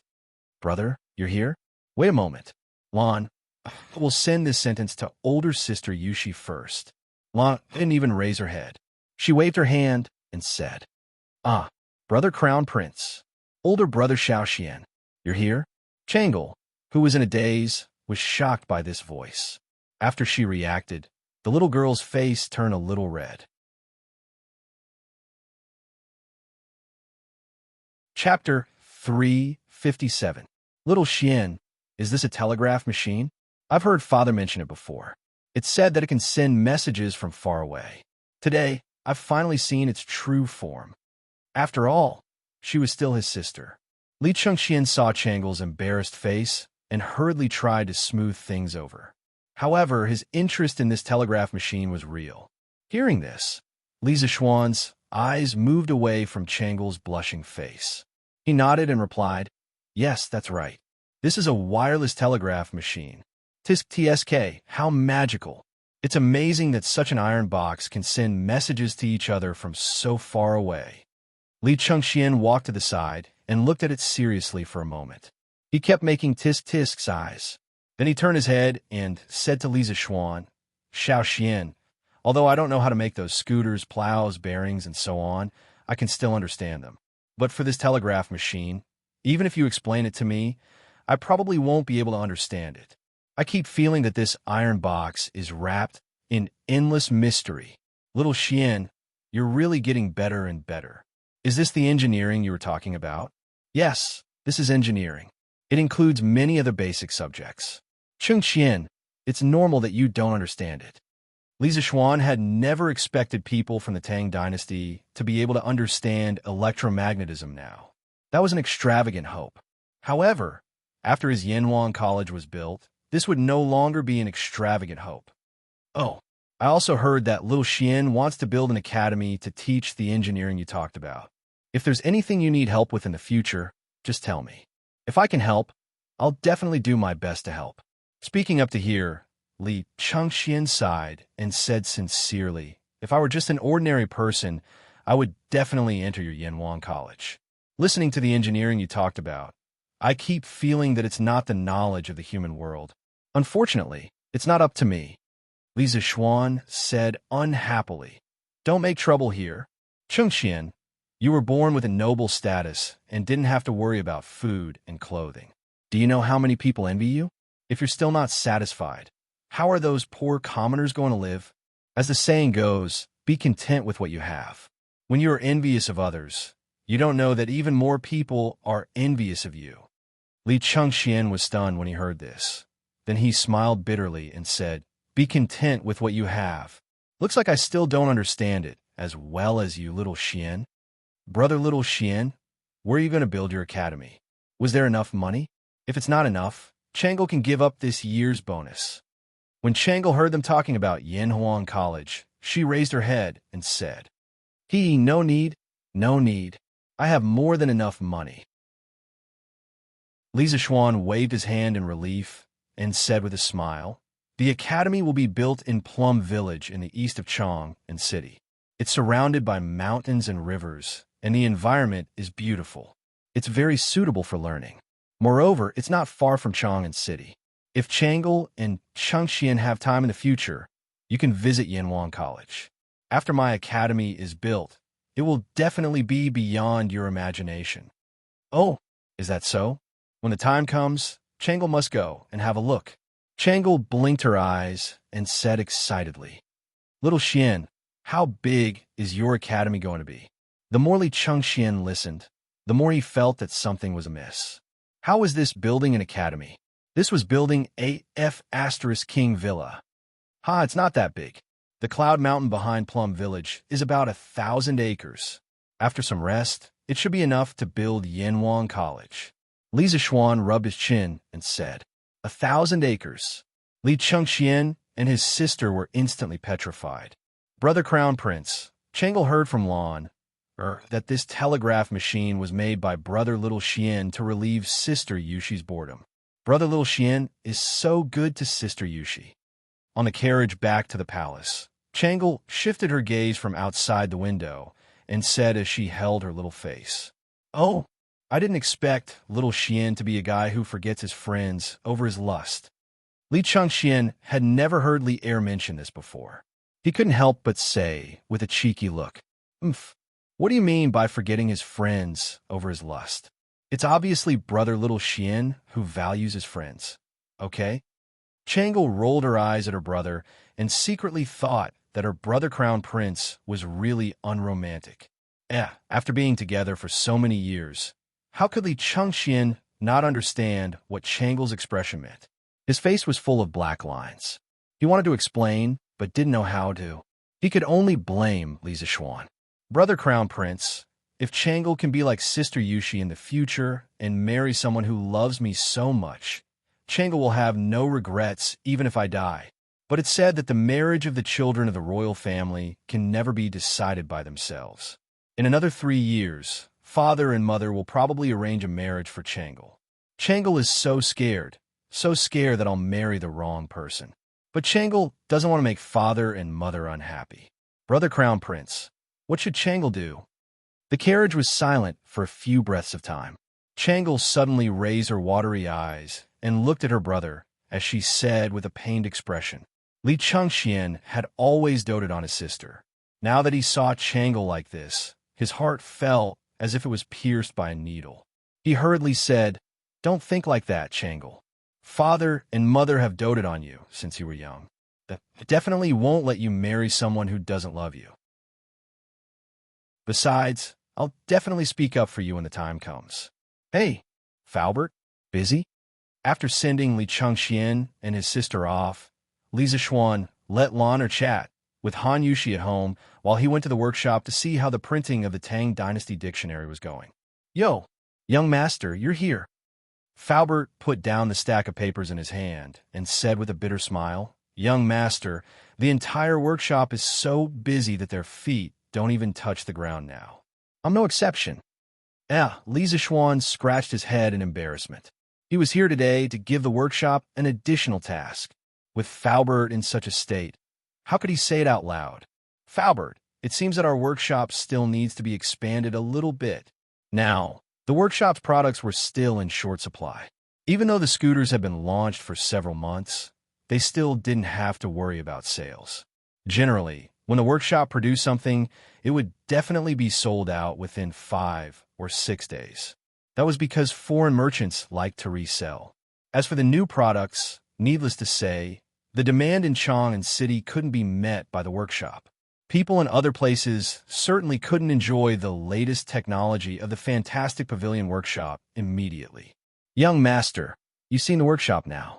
Even if I want to recruit more people, I don't have a place to settle them down." It was reasonable to say that the workshop of the Odd Taste Pavilion occupied a large area, occupying nearly a quarter of the entire Any Lane. However, it was wishful thinking to use the productivity of this small area to meet the needs of the entire Elaine and even the entire Tang Empire. Chapter 358. Looks like it's time to expand our workshop. Li Zishuan looked up at the sky and said after some thought, "Expand? How do you plan to expand?" When the workshop was in Minister Yan's hands, the surrounding houses that could be moved away had all been moved away. Now, we can't expand anymore. Faubert shook his head and sighed. "Since there's no space in Chang, and we'll move outside of Chang'an." Li Zishuan's eyes suddenly became firm as he said in a deep voice, "Outside of the city? How can we do that? Young master, this. People in any era tended to live in big cities. Just like how modern people like to live in big cities like Tiandu and Shanghai, the ancient people were no exception. The workshop had finally taken root in Chang'an. Now that Li Zishuan wanted to move the workshop out, how could Faubert agree to that? Why not? "Faubert, you know that I want to build a college in Plum Village, right?" "Well, I've heard about it from Ma Zhou." "Huh, it's good that you've heard about it." Li Zishuan nodded and smiled. Plum Village is surrounded by mountains and rivers. It's not only suitable for learning, but also for production. In the future, not only will I be staying in Plum Village, but most of the workshop's production tasks will also have to be moved there. But there are no buts. Before Faubert could refute, Li Zishuan interrupted him. He said firmly. Plum Village is indeed remote and desolate compared to Chang'an. But when Yanhuang College is built, that place will replace the Imperial College and gradually become the Tang Empire's sacred land of learning. Many other industrial chains will be born there.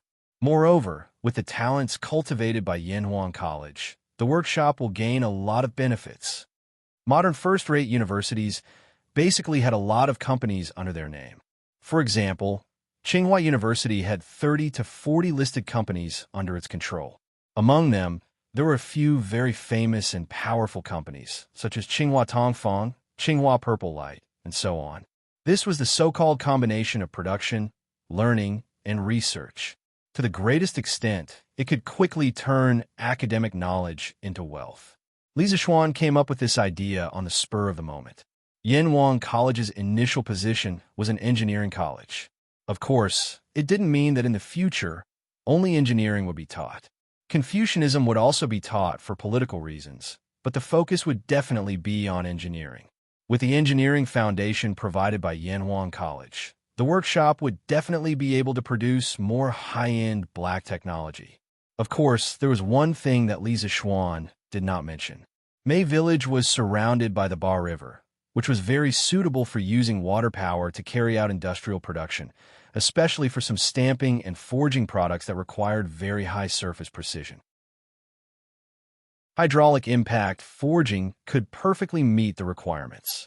When the time came, Li Zixuan might consider making some more awesome black technology.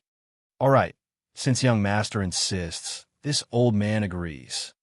Falbert was speechless. Surpassing the Imperial College and becoming the Tang Dynasty's holy land of learning? Although he admired Li Zixuan's creativity, running an academy and inventing and creating were two completely different things. Okay? Why did he feel that Li Zixuan's words just now sounded like he was listening to a heavenly book? But who asked him to be the boss? Falbert could only succumb to Li Zixuan's perverted thief and express that it was fine as long as he was happy. 2 years later, Falbert, you will definitely admire my wise decision.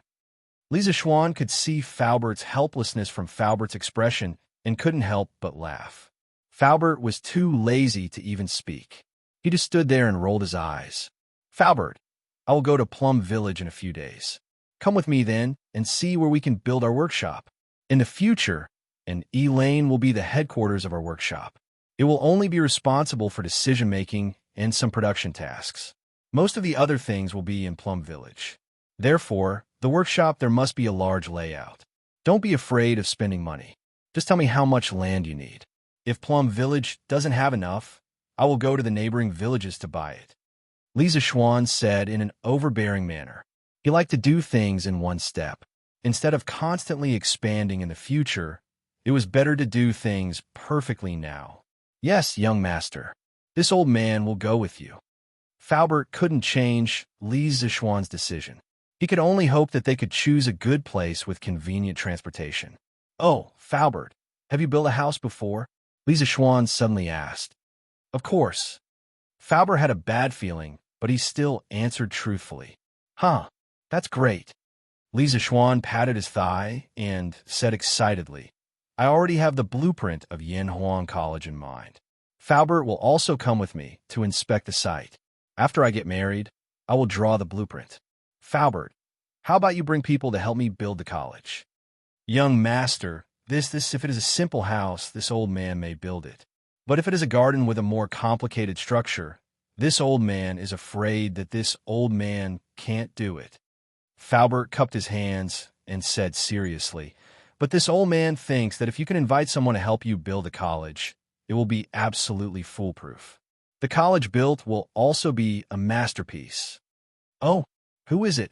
Li Zixuan was a little disappointed when he heard Falbert say no. But when he heard the last sentence, he immediately asked excitedly. Minister Yan. Falbert stroked his beard and smiled. He recommended his old boss to Li Zixuan. Oh, so it's him. Li Zixuan suddenly realized. He had almost forgotten that Yan Lide was a very famous architect. According to historical records, in the early years of Wu De, Yan Lide was Chao Kanjun of the king of Qin's residence. Then he was appointed as the Minister of Imperial Clothing and designed clothes, umbrellas, and other ceremonial items for the palace. After Lier ascended to the throne, Yenlide was promoted to Minister of Works and was in charge of building palaces, mausoleums, and other projects. He had presided over the construction of Suwei Palace, Yuhua Palace, Xian Tomb, Tomb of Great Ancestor Li Yuan, Zhao Tomb, Tomb of Emperor Li Shimin, and other major projects. Even the outer walls and city towers of Chang and city were built by him. He was deeply praised and used by Lier. More importantly, Li Zishuan had a very good relationship with Yin Xiaoning. With this relationship, it might be much easier to ask for Yenlide's help. Of course, it would be even better if he could steal Yenlide's younger brother, Yin Libin. This was because the Yin family could be considered a real engineering family. As Yenlide's younger brother, Yin Libin not only had superb painting skills, but he was also a master of landscape architecture. He was almost comparable to Yenlide. When Yenlide presided over the construction of the Zhao Tomb, Yin Libin had also participated in it and played a crucial role. Okay, I'll visit Minister Yin another day. Li Zishuan pondered for a moment and said, yes, that would be for the best. Faubert heaved a sigh of relief and smiled. He was truly afraid that Li Zishuan would assign this task to him. Not to mention his lack of ability, he was also very old. When the time came, he would not be able to endure the torment. Oh, that's right. Faubert, instruct a few craftsmen in the carriage department to make a pink carriage. Apart from the color being different, the rest of the materials and specifications will be the same as the previous Don't Touch Me design. When it's done, I'll send it to Princess Changle. You can continue with your work. I'll go to the editorial department of Datong Daily to discuss some matters with Ma Zhou.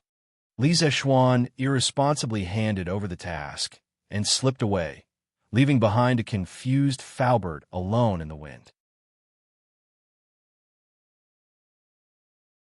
Chapter 359.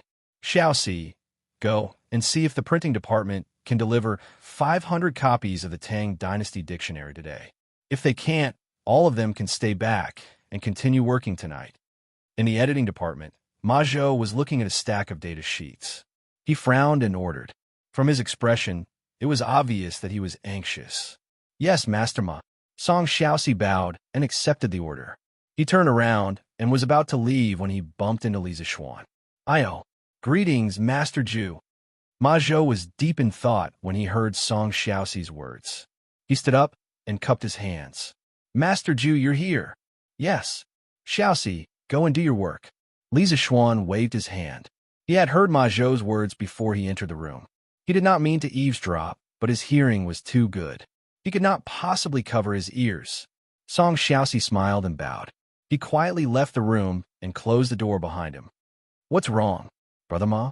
Is the printing department unable to keep up with the progress? Li Zishuan sat down at the head of the table and asked with a smile. That's true. Ma Zhou nodded helplessly and said gloomily, you can't blame the editing department. The craftsmen, they're so busy that they can't even eat. The main reason is that the people are too enthusiastic about the Tang Dynasty Dictionary. Master Zhu, the 1,000 copies you mentioned earlier is far from enough. Oh, why you say so? Li Zishuan's interest was piqued as he asked curiously. 2 days ago, Ma Zhou was still questioning his decision to print 1,000 copies. He did not expect that in just 2 days, Ma Zhou would change his mind. Li Zishuan wanted to know what happened in between. Ma Zhou mumbled, I'm sorry to say that I had doubts about Master Zhu's decision. So after the Tang Dynasty Dictionary was released today, I hired dozens of workers and asked them to go around the streets of Chang and city to find out how many people were willing to buy the dictionary. In the end, what's the outcome? Li Zishuan's eyes lit up. He did not expect Ma Zhou's thinking to be so advanced. He even knew how to do market research before a new product was launched. What a genius. According to the data I just collected, there are nearly 2,300 people who are willing to buy the Tang Dynasty Dictionary immediately, not including those who don't know the news of the Tang Dynasty Dictionary and those who haven't been investigated. In other words, we have attracted at least 2,000 people who are willing to spend money to buy it through just 1 day of publicity. Our printing department worked so hard to print the dictionaries for 2 days, but I don't think it's enough for one day. Moreover, as more and more people know about the Tang Dynasty dictionary in the future, I can't imagine how terrifying its sales will be. I'm afraid that even if everyone in the workshop does nothing but print the dictionary of the Tang Dynasty, we still won't be able to catch up with the sales speed. Majo scratched his messy hair and smiled bitterly. Lisa Xuan said in surprise, "Why are there so many people who want to buy it? It shouldn't be." He already had a very optimistic estimate of the demand for the Tang Dynasty dictionary. However, from the data that Majo brought back, the actual demand for the first batch was more than 4 times higher than his estimate. He found it hard to understand. After all, the Tang Dynasty dictionary was only advertised in the newspaper today. Why not? Majo shook his head and explained, "I didn't think it would be so crazy at first, but after I got the data, I thought about it seriously. It's reasonable that there would be such a huge demand. Our Tang Dynasty Dictionary is an essential reference book for the imperial examinations and an elementary teaching material for children. How can those students who are preparing for the imperial examinations not buy it when they see today's headlines? Those poor families will see this news and know that the imperial court will send teaching assistants to teach illiterate children pinyin for free. How can they not buy it? After all, they only need to pay the price of a Tang Dynasty dictionary to let their children learn how to read. Which poor family can resist such a temptation? The cost of learning how to read is too low. Now that I think about it, I don't find it strange that there would be such a huge demand." Li Zixuan was enlightened. He correctly estimated that the powerful features of the Tang Dynasty dictionary would arouse people's desire to buy it. However, he underestimated the huge influence of Li Er's words on the people. This time, he used Li Er's name to advertise. "Oh, I see. But Brother Ma, you don't have to feel too much pressure. You can't get fat with a single bite. The situation of supply not meeting demand isn't something that can be solved overnight. Let's take it slow. Those who need to eat still need to eat, and those who need to rest still need to rest. The problem now is that the workshop is not big enough. I just discussed with Faubert about expanding the workshop in the future. At that time, we can recruit more people." When Li Zixuan saw Ma Zhou frowning with a bitter expression, he couldn't help but find it funny. Hence, he consoled him. "Expand?" Ma Zhou suddenly raised his head and looked at Li Zixuan in disbelief. Obviously, he knew the current situation of the workshop very well. He knew that according to common sense, the workshop could not be expanded. Bang, bang. "Huh. Godfather Ma, I'm back. This time, I have to thank you properly. All right, I'll be the host later, please." Creak in the house. After Li Zixuan told Ma Zhou about the workshop relocation plan and Li Chengqian's plan to set up an internal audit department in the Datong Daily Editorial Department, he looked at the sky and felt that it was time to go home. When he got up and walked to the door, he heard Brother Chicken knocking on the door and shouting outside. "Ah, Lord Zhu, you're here too. Huh, that. I'm sleepwalking. Ha." The door opened wide.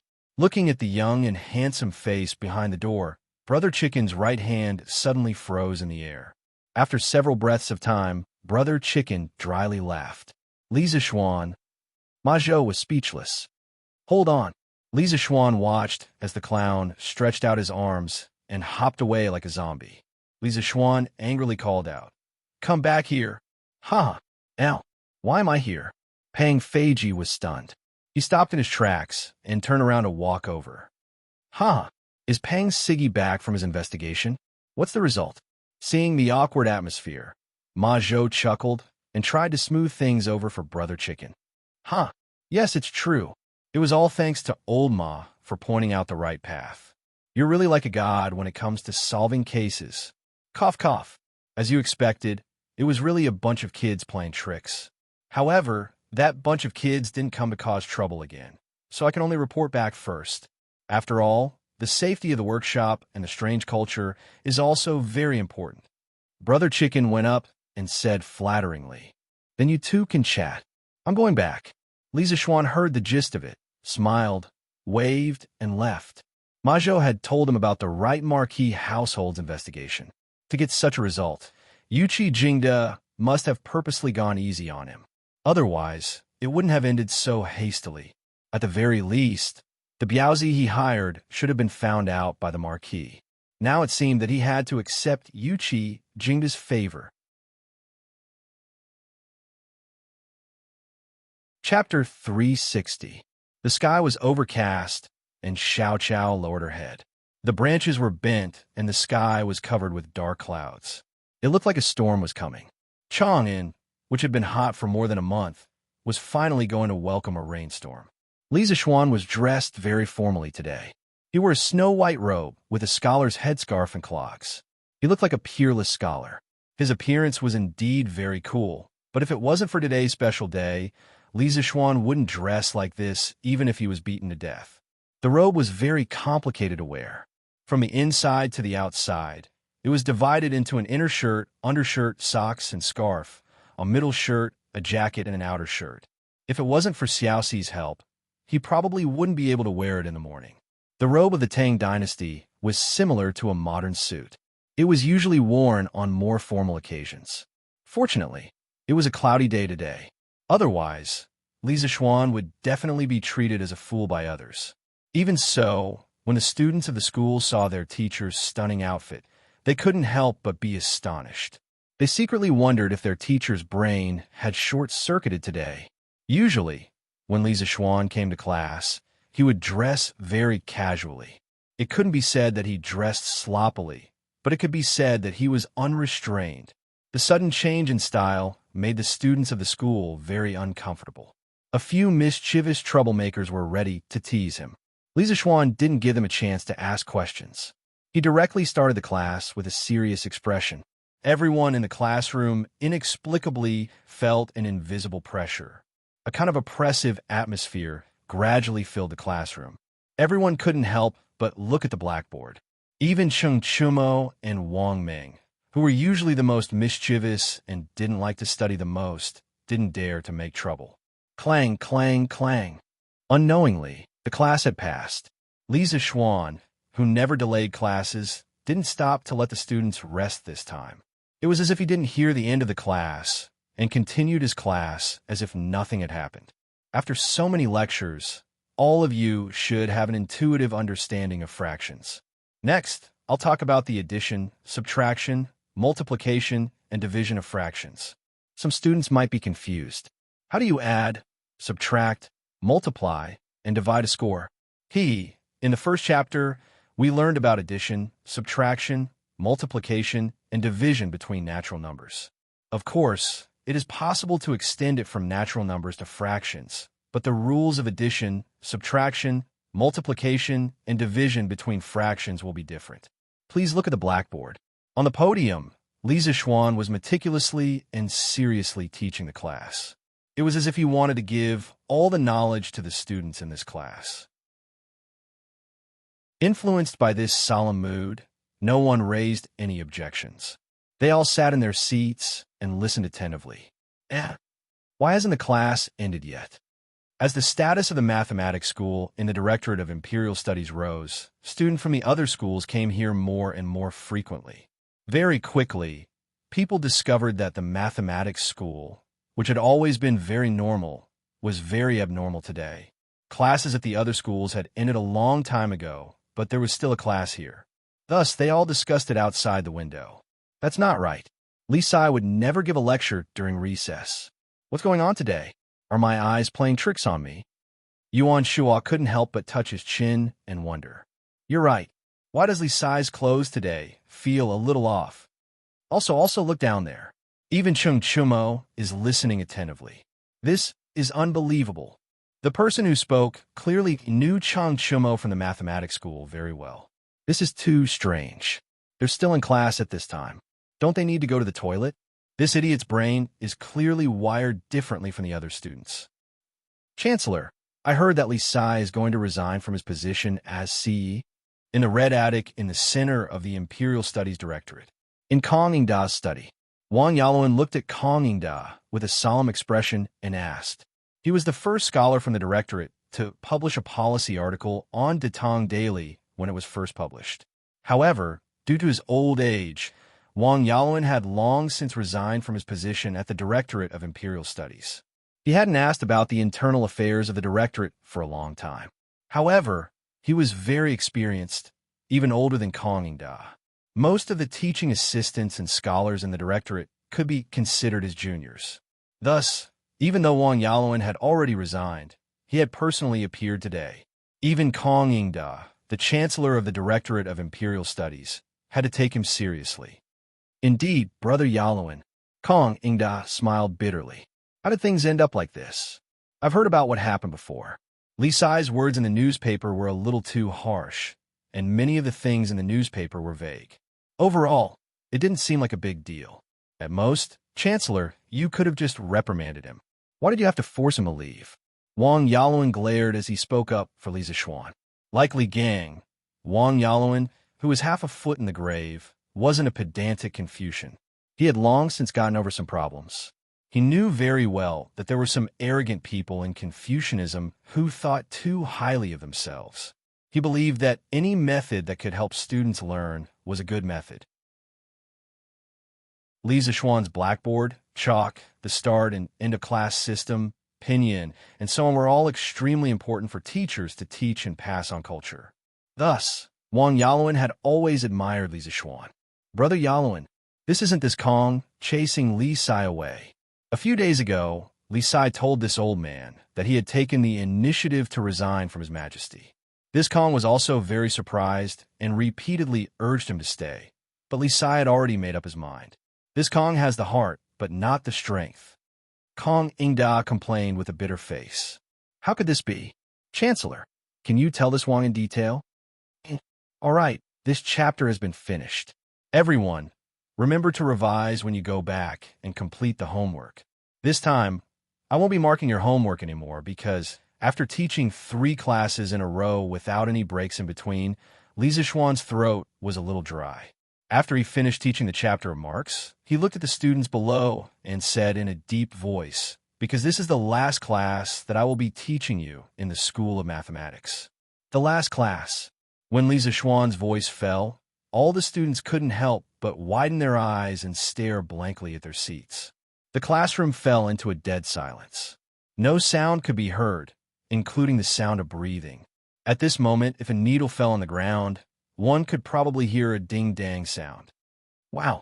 After a full 5 to 6 breaths of silence, the students below finally reacted. Instantly, there was an uproar. "Sir, why is it the last class?" What do you mean?" Meng Wenhao gathered his courage and stood up first as he shouted with red eyes. Chapter 361. "Sir, what do you mean? Why is it the last class?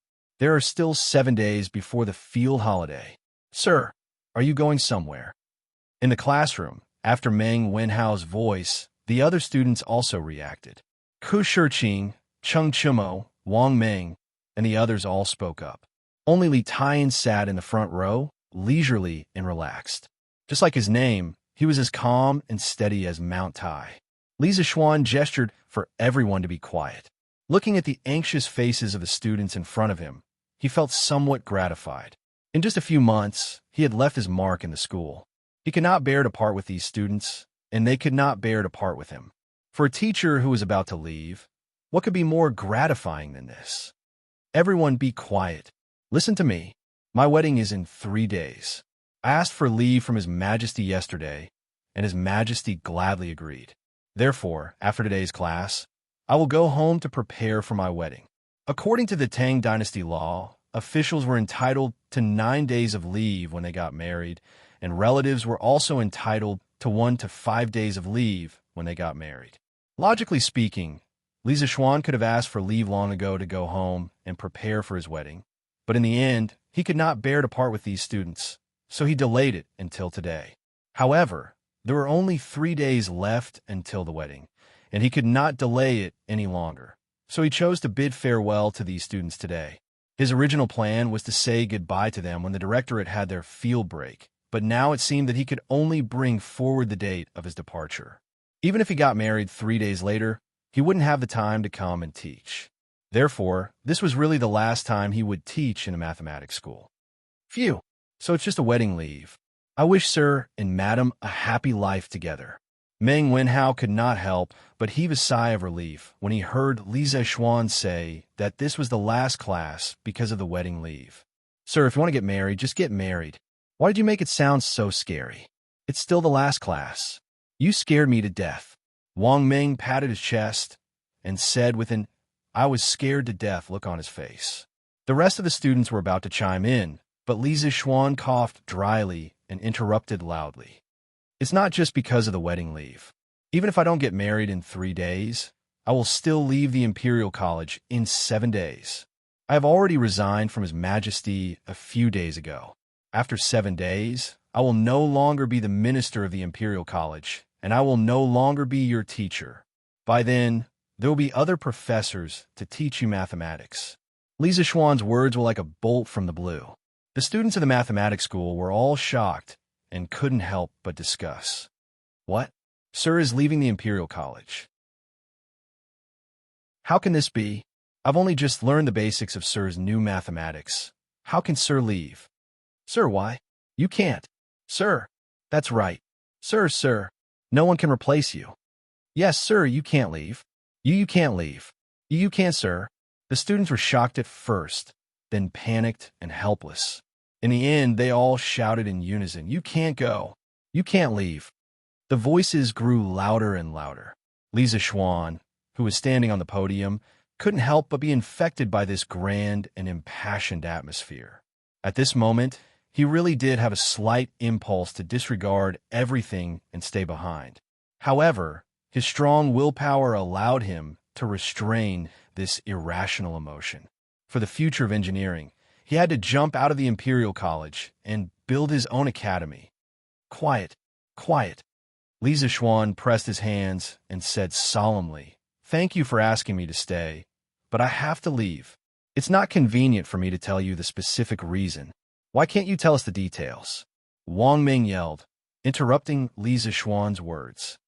"Yes, why can't you tell us the details? Did the Chancellor ask Sir to leave? If so, let's go find Chancellor Kong and reason with him." Yes. Let's reason with him." Immediately, a group of people echoed behind him. Sun Zifan, Yu Donkai, and a few other students who had just transferred over were the fiercest. Although they had only been in the Institute of Mathematics for a short time, they already liked the free and upward learning atmosphere in the Institute of Mathematics and Li Zexuan's new mathematics. "Shut up. Wang Ming, Sun Zifan. Both of you shut up." Li Zexuan was both touched and angry at the sight of this group of idiots eager to go out and fight with Kong Ingda. He shouted loudly, "Let's go. We won't shut up. Sir, if you don't tell us the reason, we won't shut up." Yes. Sir, quickly tell us who stopped you from teaching us. We'll go beat him up. Yes. We'll beat up whoever doesn't let Sir teach us. Although Wang Ming, Sun Zifan, and the others were usually afraid of Li Zexuan, they didn't seem to be afraid at all now. Pa. Cough. Don't misunderstand. Ouch. F***CK. Ouch. Li Zexuan broke a piece of chalk and shot 3 arrows at the same time. They accurately hit Wang Ming, Sun Zifan, and Yu Donkai, the 3 little rascals who were jumping around the most. He said coldly, "I'm still your teacher now. Does no one listen to what I say?" Once these words were spoken, the teaching room immediately regained its silence. Only then did many people recall Li Zexuan's past as a pervert and stopped their heckling. No matter what the reason is, I have to leave the Imperial College. I appreciate your good intentions, but as my students, you must abide by the rules. My students definitely wouldn't do such a thing. After saying that, Li Zexuan waved his hand and prepared to leave. Meng Wenhao quickly got up and said, "Sir, can you tell us what your plans are after leaving the Imperial College?" The other students' eyes lit up when they heard that. They looked over, but this time, no one dared to jeer. Li Zexuan paused and said, "I plan to build my own academy to impart engineering.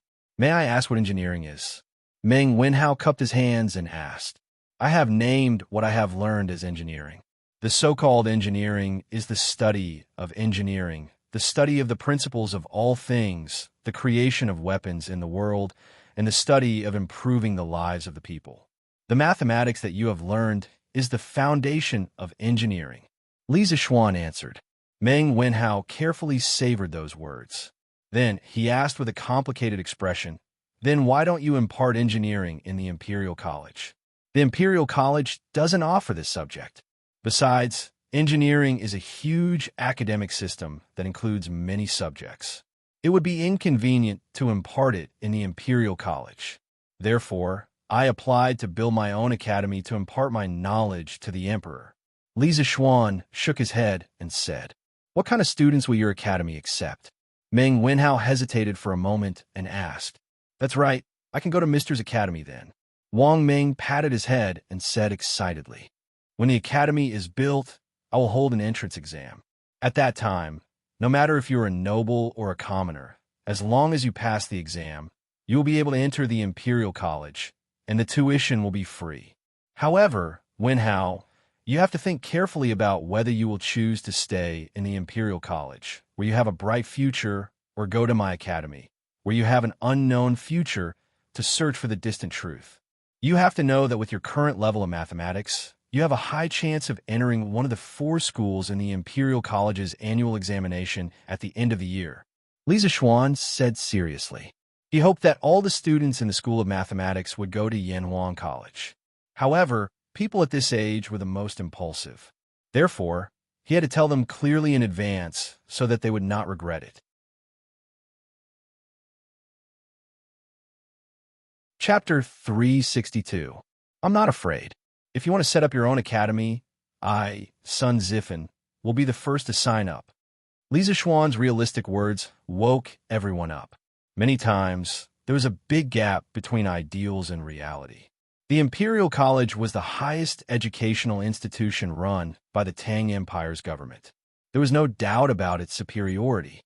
There were so many poor students in the 360 provinces and 1,500 counties of the Tang Empire who wanted to enter the Imperial College. For them, entering the Imperial College was equivalent to taking half a step into the official career. At this time, it was really difficult for these students to give up the Imperial College with a bright future. However, Li Zixuan's vast knowledge and novel teaching methods deeply attracted them. Even Sheng Chumo and Yu Dongkai, who disliked studying the most, had to admit that they could learn a lot of novel knowledge from Li Zixuan's classes. This difficult, multiple-choice question made many students feel conflicted. The School of Mathematics quieted down again. However, some people didn't care about the so-called future. When most people were thinking and conflicted, Sun Zifen was the first to jump out and say loudly. Li Zixuan had said that if they continued to stay in the School of Mathematics, they would definitely be promoted to the School of Mathematics by the end of the year. He really didn't care about this at all. Back then, he had voluntarily transferred from the Imperial College to the School of Mathematics. Why would he care about the School of Mathematics, which was 1 level lower than the Imperial College? For him, the most important thing was to be happy.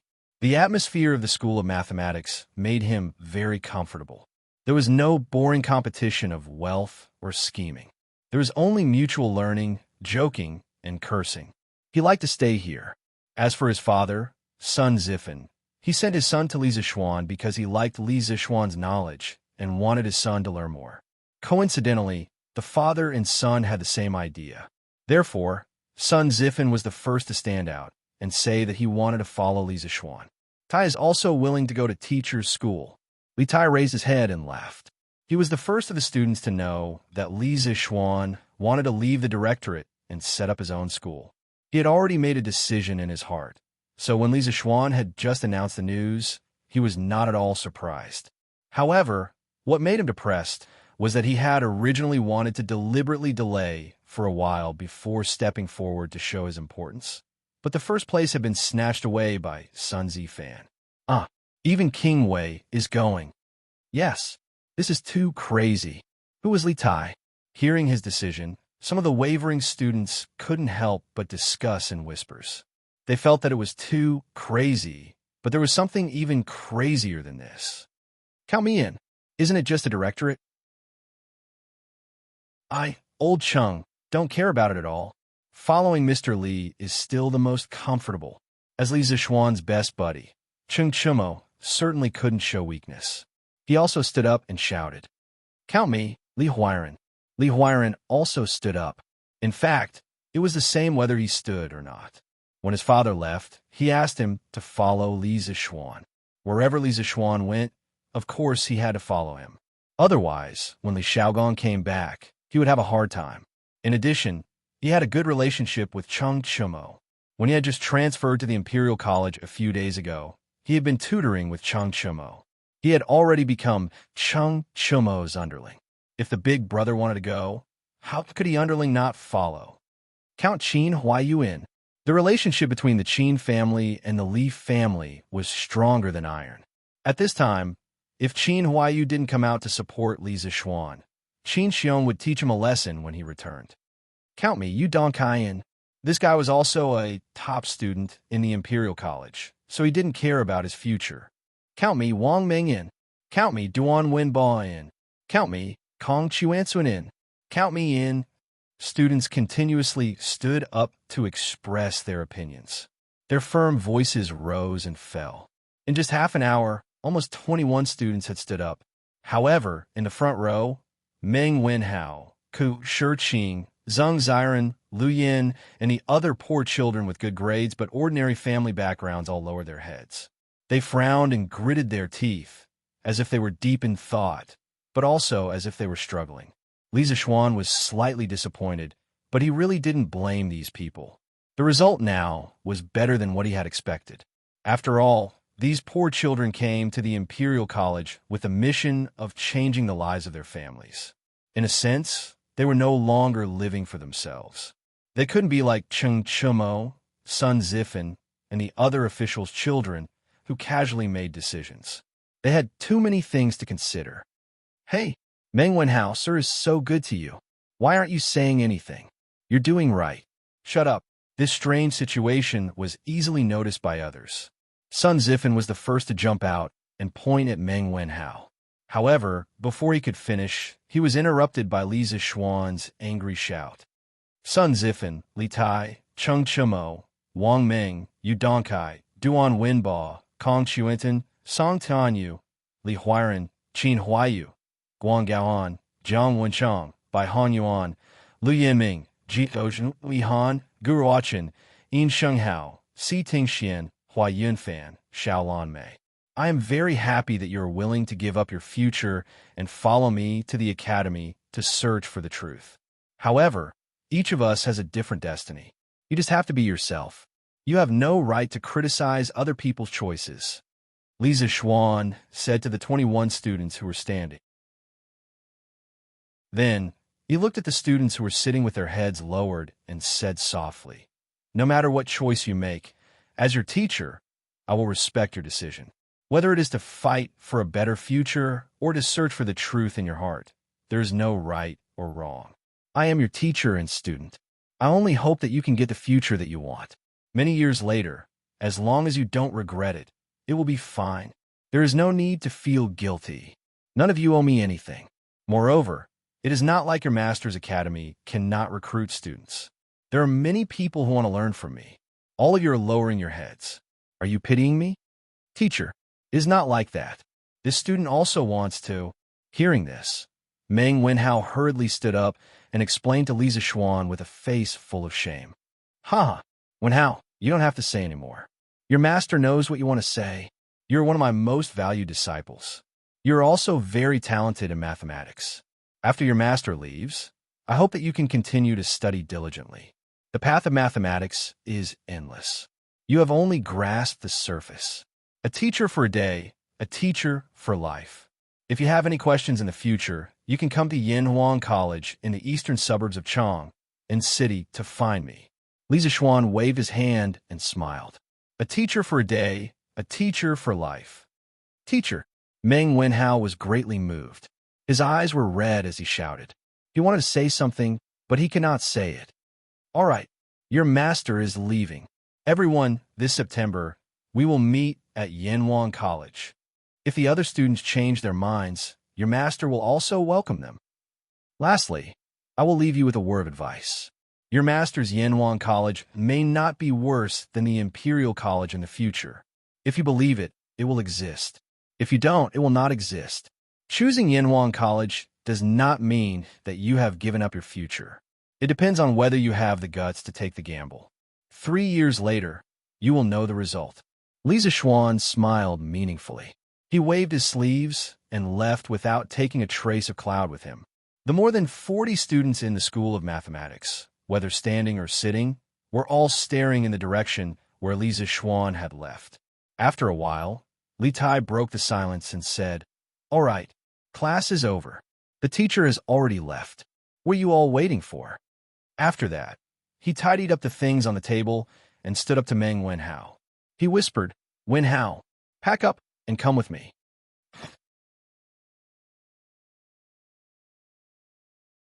Chapter 363. Qingke, on the path of the Imperial College, Meng Wenhao finished packing his things and came out to find Li Tai, who was waiting for him by the roadside.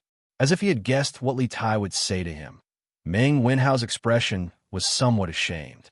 He wanted to say something, but stopped himself. "Haha, let's talk as we walk." Li Tai, who had been in the palace for many years, could tell what Meng Wenhao was thinking. He smiled, picked up his backpack, and walked forward. Li Zishuan was no longer in the Imperial College, and he definitely wouldn't come back in the future. The only reason he came to the Imperial College was because of Li Zishuan's novel knowledge. Otherwise, he wouldn't have come. The knowledge that the other doctorates and teaching assistants in the Imperial College could teach could be taught by the scholars under him. Why would he give up what was near and seek what was far away? Therefore, he was on leave from today onwards. "Oh." Meng Wenhao stared blankly for a moment before responding. He moved his feet and followed behind Li Tai.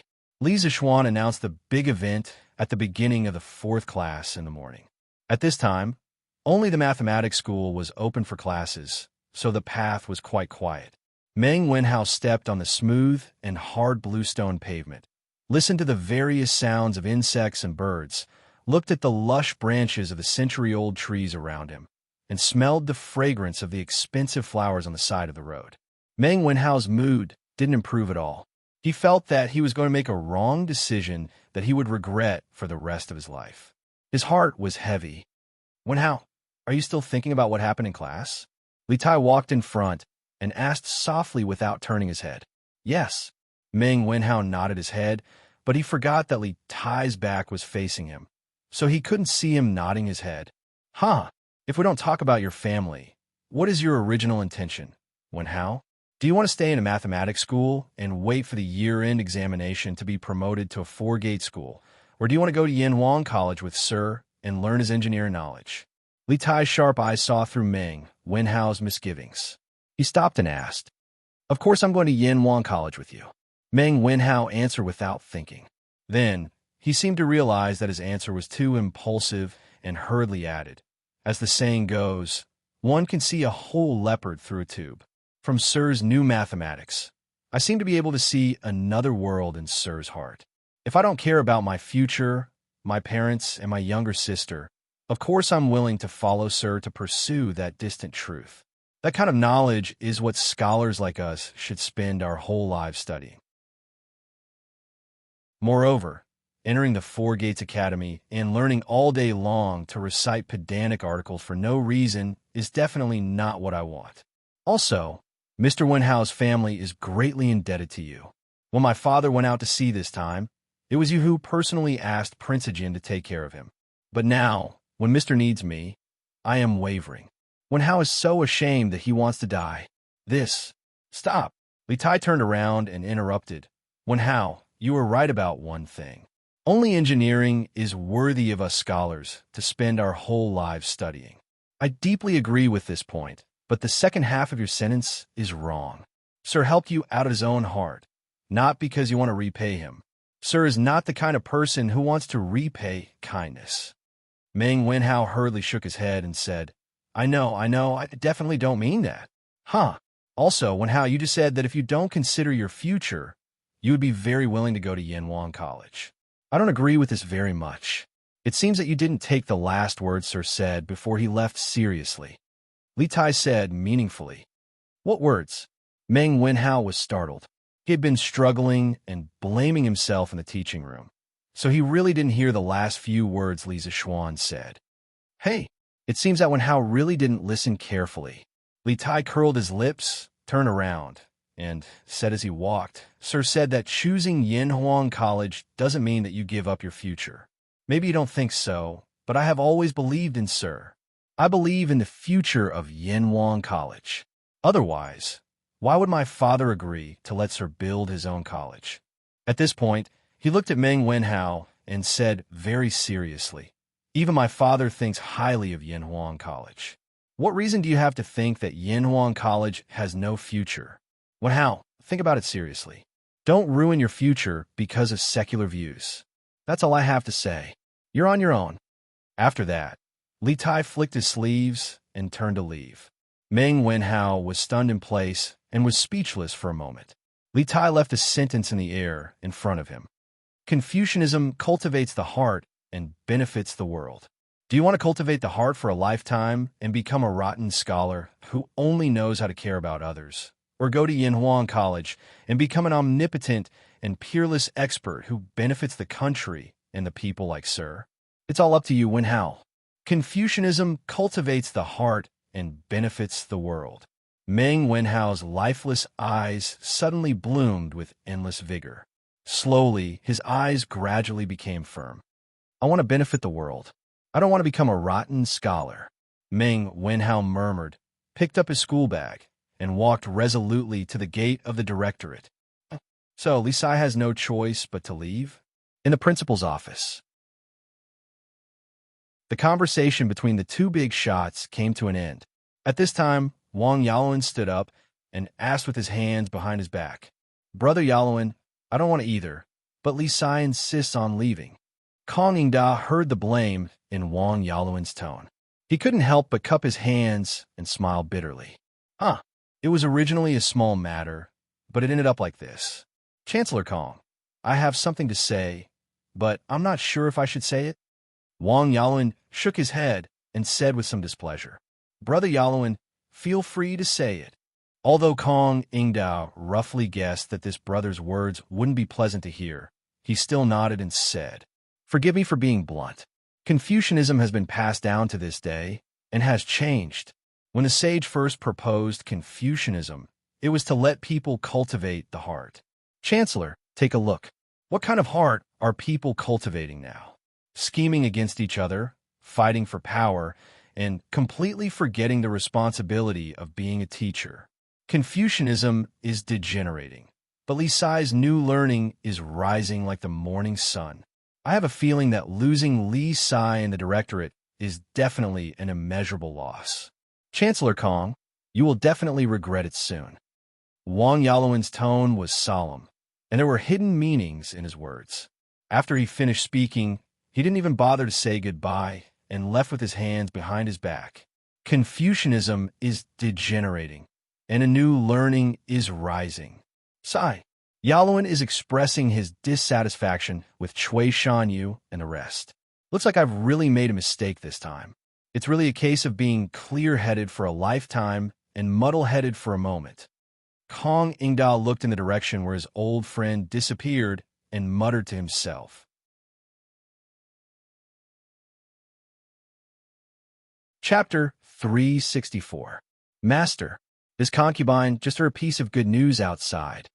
In the evening, at the Cui residence, Madame Cui smiled as she walked into Cui Shanyu's room with a bowl of medicine. Cui Shanyu had already been transferred home from the Imperial Medical Department yesterday. After all, he wasn't seriously ill. He just vomited 2 mouthfuls of blood out of anger. How could the medical officers of the Imperial Medical Department let him stay there every day? After a few days of recuperation, Cui Shanyu's complexion was clearly much better. However, he was a little gloomy because it was almost time for the Imperial College's field break, yet he still hadn't fully recovered. Back then, Lier had said that he would wait for him to fully recover before restarting the case of 8th Doctor's impeachment of Lisa Schwan. Now, it seemed that it was impossible before the field break. After all, his purpose of impeaching Lisa Schwan was to prove to the teachers and students of the Imperial Medical Department that he, Cui Shanyu, was not worse than Lisa Schwan. If he waited until the field holiday to reopen the impeachment case, How could he show his face in front of everyone? When everyone else went home for the holidays, what was he going to show off for? Therefore, although his body was getting better day by day, Cui Shanyu was still very depressed.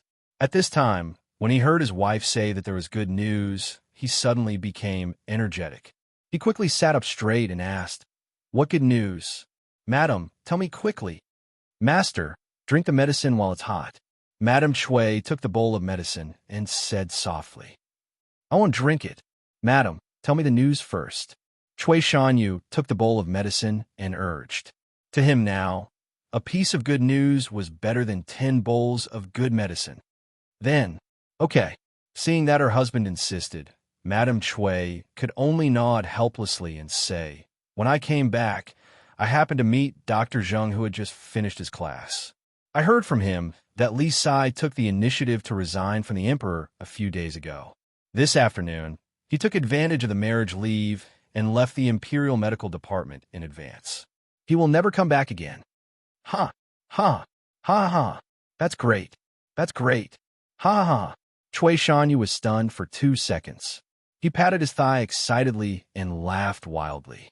The melancholy that had coiled around his heart for the past few days was finally swept away at this moment. Cough, cough, cough. As the saying goes, extreme joy begets sorrow. Continuous laughter affected the lungs, causing Cui Shanyu's heart and lungs to suffer from dysfunction. Cough, from a scientific point of view, excessive excitement could cause atherosclerosis or vascular malformations. In serious cases, it could even cause blood vessels to rupture and cause death. Fortunately, Cui Shanyu's condition wasn't too serious. Otherwise, he might become the first doctor in the history of the Imperial College to die of laughter. Master, are you all right?" Madam Cui hurriedly stepped forward and patted her husband's back as she asked nervously. Cough, cough. Who would have thought? Evil people have their own retribution. Before this old man even made a move, Li Zishuan had already fled in defeat. How satisfying! How satisfying! Cough, cough, cough. Cui Shanyu took a deep breath. Although he was still coughing, it still couldn't stop him from shouting excitedly. This guy really knew how to flatter himself. If Li Zishuan heard this, he would definitely spit on his face. Leaving the Imperial College and building his own academy had nothing to do with Cui Shanyu. It was completely because Li Zishuan couldn't stand the way Kong Ingda handled things.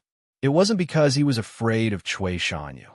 If it was a direct confrontation, Li Zishuan said that even if the 8 of them attacked together, they wouldn't be afraid of Cui Shanyu.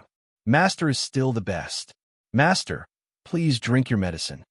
Madam Cui knew what kind of person Cui Shanyu was. She could only follow his words and coax him like coaxing a child to drink medicine. Cough, cough. Ha, I don't need to drink anymore. This old man's illness is much better. Cough, cough. Cui Shanyu waved his hand and said with a flushed face. This guy finally experienced what it meant to be in high spirits when faced with happy events. Qingke, I heard that you didn't go to the Imperial College in the afternoon. What's wrong? In the Ganlu Palace, the father and son were chatting together after dinner. Lier looked at Li Tai, who was sitting not far away from him, and asked kindly. Replying to father, I indeed didn't go in the afternoon, because from today onwards, Mr. Li won't be going to the Imperial College, so I came back. Li Tai knew that Lier was probably just asking casually and didn't blame him for skipping school. Therefore, he replied indifferently. Going to the School of Mathematics was originally an impromptu decision. He had never treated this as an academic task that he had to complete. Lier also didn't expect him to become an omnipotent sage. Oh, right. I almost forgot. I just approved that kid's marriage leave yesterday. Lier patted his head and said with a smile, It's strange. Your master has always liked to be lazy. This time, he could have taken leave 4 to 5 days ago. I didn't expect him to only take leave 3 days before his wedding. How rare. The corner of Li Tai's mouth twitched slightly. He secretly thought that his master was famous for being lazy. If he was a little diligent once, others would think that it was abnormal. Sir couldn't bear to leave the 44 students in the School of Mathematics, so he persisted until today to leave. Li Tai said with a deadpan expression. At this time, he felt that he had to clear his master's name. Huh. Since he couldn't bear to leave, why did he insist on leaving? This kid is really asking for trouble. Li Er shook his head. He didn't sympathize with Li Zixuan's situation at all. Who asked Li Zixuan to be unwilling to let him be a part of it? Qingke, then can you stay in your school of literature and concentrate on your studies in the future? As Li Tai was brimming with talent, intelligence, and love for literature. He had collected tens of thousands of books and had extremely high attainments in calligraphy and painting. Li Er specially allowed Li Tai to set up a school of mathematics in a mansion and let him recruit scholars as a show of favor. Now that Li Zixuan had left, the school of mathematics was no longer the same. In Li Er's opinion, Li Tai would definitely not go there again. Father, I want to go to Yanhuang College with Mr. Li. Li Tai cupped his hands and said, Huh, I only mentioned Yanhuang College to you yesterday. Why have you decided to go now? Li Er stood up and said seriously with a frown, Although I am optimistic about Yanhuang College's future, Yanhuang College has nothing at the moment. Even the teaching building hasn't been built yet. Qingke, have you thought about it? Do you really want to go? Yes, I will definitely go. Li Tai also hurriedly got up and respectfully bowed to Li Er. He said sincerely, I think that Confucianism cultivates the mind and benefits the world. Ever since I learned how to read and write, Confucianism has been with me for 6 years. I have made up my mind and don't want to learn it every day. I think that Mr. Li's skills are even more novel and practical. The curved plow, the scooter, the paper machine, and the wireless telegraph that I heard from Big Brother and Sister Changle recently that can transmit messages from far away are all beneficial to the country and the people. The more I understand, the more I feel that Mr. Li's knowledge is as profound as the sea. He is simply omnipotent. I don't want to cultivate the mind for the rest of my life and become a rotten scholar. I want to become someone who is almost omnipotent like Mr. Li. I hope that Father can grant me my wish. Li Tai's loud and clear words echoed in the hall. Li Er stared blankly at the little fatty who was not even 10 years old. It was as if he was meeting Li Tai for the first time. After a while, he laughed and said, Confucianism cultivates the mind and benefits the world. That's a good saying. Qingke, you have grown up. I am very happy. You can do whatever you want. Father will definitely not stop you.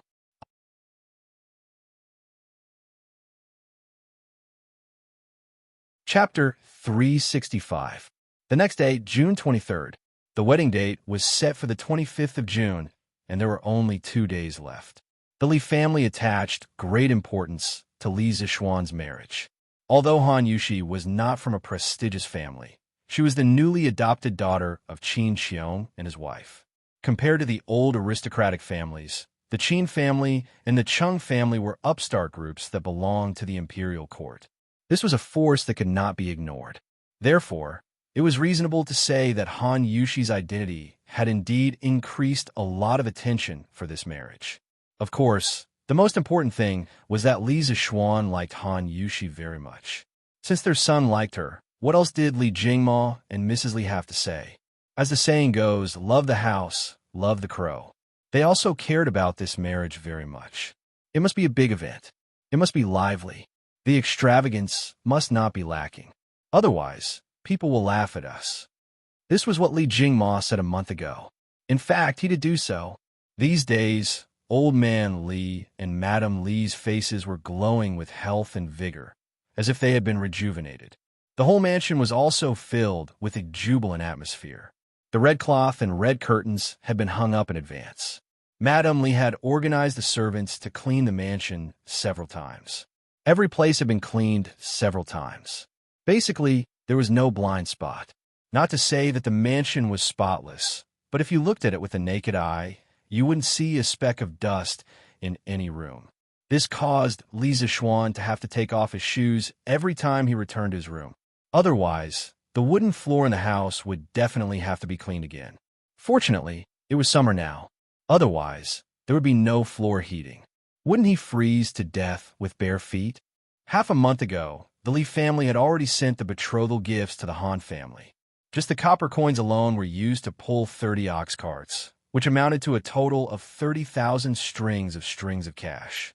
50 jars of the drunken immortal, which was popular in Chang, and were pulled. When Cheng Yaojin found out about this, he was extremely envious. He secretly hated himself for not having a daughter. Cheng Yaojin did not have a daughter in the official history, but of course the TV dramas could not be trusted. He sent 3 of the new horse carriages, "Don't touch me," 1,000 mu of fertile land, and various other gifts. Such a huge betrothal gift shocked the onlookers. The entire Chang and city was in an uproar. The people of the Han family manor and the neighboring villages were still talking about it after such a long time. They were envious of Han Tianhu for finding such a son-in-law. Many people who had daughters were also wondering if they should bring their daughters to Li Zishuan to have a look. If Li Zishuan took a fancy to them, then wouldn't their family be rich?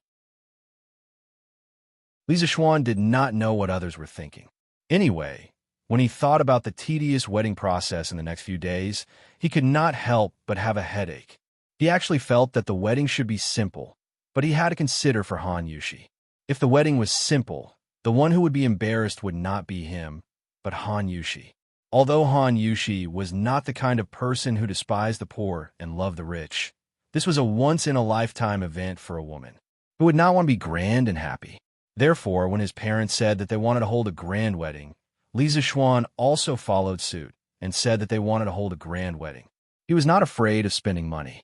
In order to give face to Han Yushi, this new daughter-in-law, it was worth spending any amount of money. The currently family did not lack money at all. Yesterday afternoon, the Han family had sent someone to deliver a message saying that they would be sending people over to make the beds today. Thus, Lady Li had woken up early in the morning to make preparations. Naturally, the entire residence was cleaned up once again. None of the servants complained. Instead, each and every one of them was overjoyed and worked hard without complaint because they would be rewarded. Making the bed, also known as making the house or making the bed, was usually done a few days before the wedding by a lucky person who would move the new bed to the appropriate position. Then, the lucky woman would be responsible for making the bed. She would spread the mattress, bed sheets, and dragon and phoenix quilt on the bed and sprinkle all kinds of wedding fruits such as red dates, longans, dried lychees, and red mung beans. After making the bed, no one was allowed to enter the new room or touch the new bed until the newlyweds entered the room on the night of the wedding. Ever since the wedding date was confirmed, Madame Li had been nagging Li Zishuan about the wedding process. Otherwise, how would Li Zishuan know about these complicated formalities? After breakfast, Li Zishuan leaned back on the recliner and leisurely looked at the freshly printed Tang daily, allowing his parents to busy themselves in the courtyard and command him. It was not that he did not want to help, but that he would only make things worse. Regarding this point, Father Li and Madame Li had a deep consensus. Li Zishuan was also fortunate to be at ease. TSK, it's great not to have to go to work. Li Zishuan thought contentedly. Oof, stinky brother is slacking off again. Suddenly, Lan Er's legs sank, and he saw Lan Er is sitting horizontally on Li Zishuan's thighs. Her 2 hands reached over to pinch Li Zishuan's face. Perhaps it was because Li Zishuan's face was too handsome or something else, but Lan Er liked to pinch Li Zishuan's face the most, other than often pulling Li Zishuan's arm. Li Zishuan hurriedly slapped the little girl's hands away and said unhappily, "Get off." "What are you doing?" He really had a headache when it came to Lan Er. This girl was almost 7 years old. In this era where girls were generally married at the age of 11 or 12, this age was not considered young. Although the Tang Dynasty was liberal, it was rare for siblings to be so intimate. Li Zishuan, who came from a modern era, did not think much of it, but his parents had scolded him and the little girl many times over this matter. No, brother, are you reading the newspaper again? Why don't you go and chat with Sister Yushi?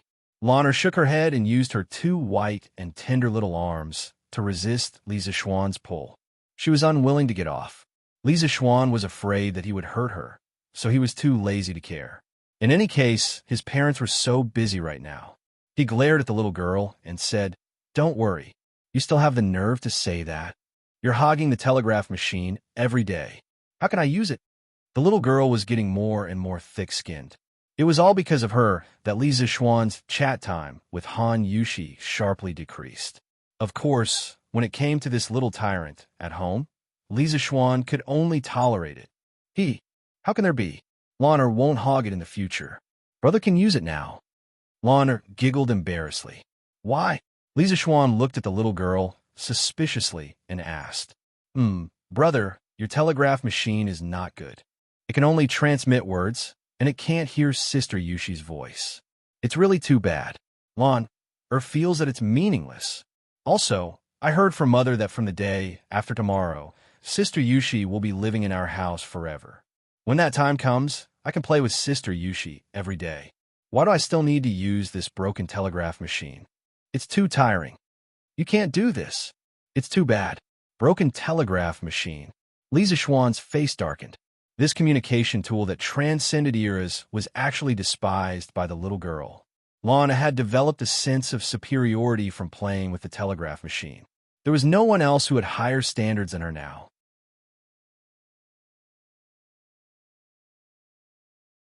Chapter 366. Broken telegraph machine? How can you play with a broken telegraph machine for so long? Li Zixuan said angrily as he reached out to pinch the little girl's cheeks. Isn't there nothing else to play with? Brother and Iron Egg used to go to the Imperial College every day. It's boring for Lon to be alone at home. Lon kept shaking her little head as she tried to get away from her brother's evil grip. It's boring for Lon to be alone at home. When Li Zixuan heard this, he felt a little uncomfortable. The hand that was going to pinch Lon cheeks gently landed on the little girl's hairbun. Li Zixuan said gently, It's my fault. Brother will accompany Lon often in the future. And then, Lon nodded happily. Suddenly, she rolled her eyes and said mischievously, I don't want to. When the time comes, Sister Yushi will play with Lon I don't need you anymore, brother. Li Zixuan was speechless. This little girl was worried for nothing. Young Master, the Han family's betting team has arrived. Master wants you to go out quickly. Just when Li Zixuan wanted to teach this little girl a lesson, Xiaoxi ran over in a panic. The little girl might have run too fast as her face was red. Lana had been scolded by Madame Li many times. She knew that her current appearance was indecent. When she saw Xiaoxi come in, she quickly jumped down from Li Zixuan's lap and stood at the side, pretending to be an obedient girl. This obviously deceiving action made Xiaoxi smile. Actually, she was already used to this phenomenon. Even if she saw it, she wouldn't go out and say anything. Oh, you're here so soon? Okay, I'll go and take a look. Li Zixuan patted his thigh, got up, and said a few words before leaving the room. Sigh, Lana wants to go too. Brother, wait. When they arrived at the front yard, they saw that the yard was filled with all kinds of gifts, from silk and cloth to porcelain, gold and silver, to carriages and horses for food. There were 8 pieces of each, and 8 large carriages were pulled by copper coins. It wasn't that the Han family was stingy, but that these were just gifts to settle down in bed, and not part of the dowry. The dowry was calculated separately. According to the etiquette, the bride's dowry would only be sent over after the bed was set up. Master, Iron Egg came over and cupped his hands in salute. After Li Zixuan announced his independence at the Imperial College yesterday, Iron Egg didn't need to go to the School of Mathematics anymore. Moreover, he went back to the Han family village yesterday afternoon. After all, his father was busy at home, and it was hard for him. He could help out when he went home. It had to be said that after studying at the School of Mathematics for a few months, Iron Egg had become much more sensible. Today, the Han family came over to settle the bed. It was inconvenient for Han Tianhu to come, so Iron Egg came along. Iron Egg, you can't call me master anymore. You should call me brother-in-law. A chubby woman walked out. It was Lu Yue. It was rare for her to say something witty in front of Li Zixuan on this festive day, but no one blamed her. She and Old Hu were both wearing bright red clothes today, and they looked very festive. Unlike other big families, which had a lot of direct relatives, Han Tianhu came to the Han family village after experiencing war. The Han family was really a small family. They didn't have a matriarch, so Han Tianhu could only invite Hu Hanyun and Lu Yue over to settle the bed. Logically speaking, he could also invite Qin Xiong and old Madame Qin. After all, they were Han Yushi's adoptive parents. However, those two status was too high, and Han Tianhu couldn't bring himself to invite them. "You silly woman, how dare you make a joke about young master?" Old Hu tugged at his wife's arm and said angrily. "Huh, he's right. Old Hu, don't blame her. And all of you, come in and have some tea and pastries. Don't stand on ceremony." Li Jingma quickly waved his hand and said to the people in the courtyard with a smile, "Thank you, old master." This time, the Han family brought a lot of gifts. Other than a few carts of copper coins, the rest of the things were all picked by people. Half of the Han family village's youths came to help. "Huh, yes. Annie Lu is right. Uncle Hu, you guys have worked hard." Li Zishuan hadn't seen old Hu for a long time. When he saw him today, he felt very close to him. Back then, when Han Yushi was robbed at Rhinoceros Slope, old Hu stepped forward regardless of his own safety and delayed for a while. In the end, Li Zishuan successfully rescued Han Yushi. Li Zishuan would not forget this kindness. It's not hard. Young master, what are you talking about? This is what old Hu should do." Putting aside the benefits that Li Zishuan brought to the Han family village, his son and daughter's illness were cured with Li Zishuan's help. Li Zishuan was grateful to him, but he was even more grateful to Li Zishuan. "Now, as expected, how are you guys doing recently? I haven't seen the two of them in a long time." Li Zishuan saw that his father had called the rest of the people in for tea and pastries, so he chatted with old Hu as they walked. Good. Thanks to you, young master, everything is fine. Now, this child is running around the Han family village. There are many farmers there who want to learn his skills. Yui and I really miss this child." Old Hu scratched his head and chuckled. Then, he said with a face full of nostalgia, "Why, she hasn't come back yet?" Li Zishuan frowned and asked worriedly. He couldn't help but think in his heart, could it be that Yu met some evil people outside and encountered some danger? "Now, young master, don't worry. That girl just replied to me a few days ago. Yu and I are illiterate. We only understood after we found you, from the Han family. The letter said that great immortal son wanted to refine a type of medicine and lacked one ingredient. She and great immortal son have been picking herbs in the Taibai mountain area recently and helping the villagers there to treat their illnesses.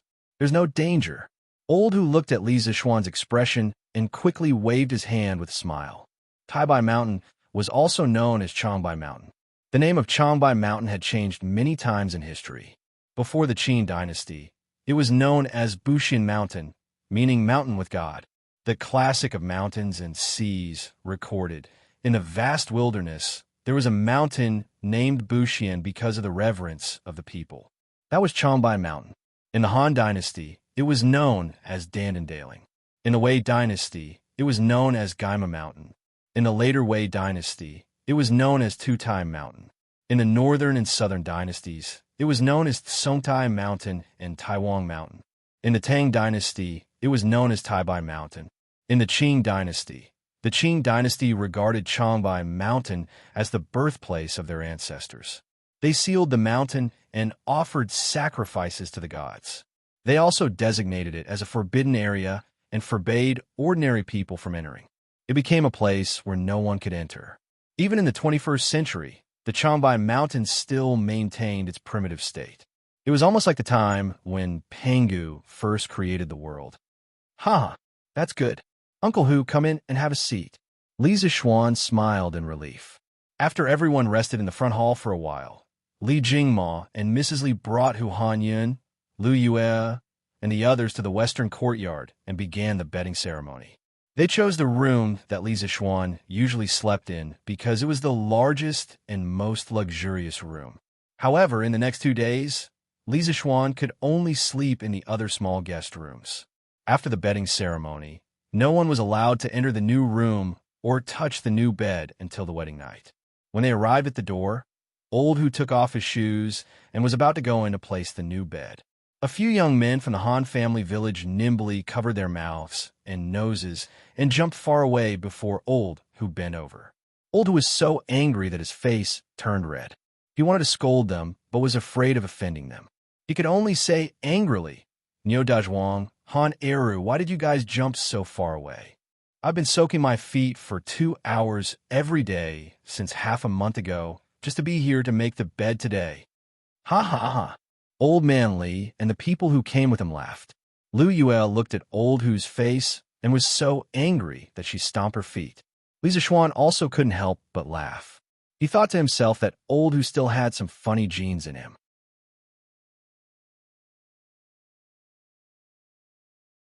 Chapter 367. Due to a lack of supplies, the new carriage Don't Touch Me will be temporarily suspended for the next few days. It is estimated that sales will resume on the 26th of this month. 30 carriages will be available on that day. It's gone? Why aren't there any carriages for sale today? The unlucky fellow who was behind Lu Yun in line yesterday and almost got the chance to buy the new carriage had come to line up as soon as the East Market opened this afternoon. In the end, he saw this notice and couldn't help but want to curse. That's right. Why aren't there any more? Hurry up and call your shopkeeper out. I want to buy a carriage today. I don't care if you give me a discount. Just sell me one first. Damn it, the carriage that Hu Wangfu's family bought yesterday is too grand. I have to buy one today no matter what. That's right, I can also pay in full. Just give me one first. 2 people behind him immediately chimed in. If Li Zishuan heard this, he would be very happy. The new carriage's hidden attribute, which was to compete with the rich, had finally been discovered by others. In the future, those rich people who like to pay attention to extravagance might habitually use the new carriage as their first choice for showing off. Io, shopkeeper's son is out. Shopkeeper's son, do you have any more carriages for sale? Sun Huayuan looked at the lineup in front of him and couldn't help but feel a little guilty. As for the new carriages, the workshop did have some in stock. However, they couldn't sell them because Li Zishuan was going to get married the day after tomorrow. He needed to borrow the stock to show off. Thus, the Curious Pavilion could only lie to the public that they were out of stock. Fortunately, he had a backup plan yesterday. Otherwise, where would Li Zishuan find a carriage? Dear customers, please calm down. Ahem, I'm sure that most of you have personally experienced our Curious Pavilion's carriages yesterday. Everyone knows the superiority of these carriages.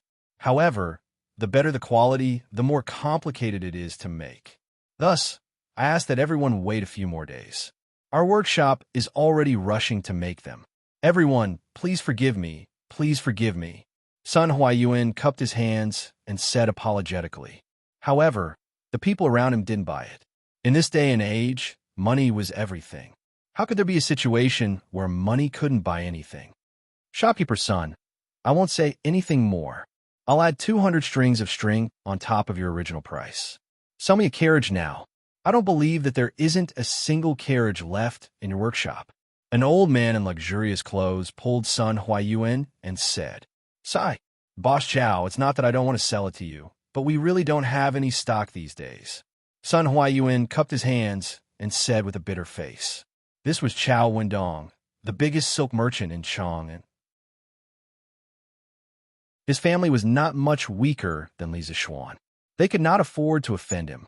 500 strings. It's impossible that your workshop doesn't have a single one in stock. Chow Wendong stretched out 5 fingers and insisted. Whoosh! The surrounding people were in an uproar. 500 strings of string of cash could almost be sold for half a carriage. He was really rich and willful. Chow Wendong was indeed not lacking in money. A few hundred strings of string of cash was really a drop in the ocean for him. The reason why he wanted to buy a carriage today was because he had a business acquaintance who bought a new carriage from Curious Pavilion yesterday. How could he fall behind? On the other hand, Curious Pavilion's carriages were indeed high-end and comfortable. Putting aside the fact that he was angry, he also wanted to buy this carriage.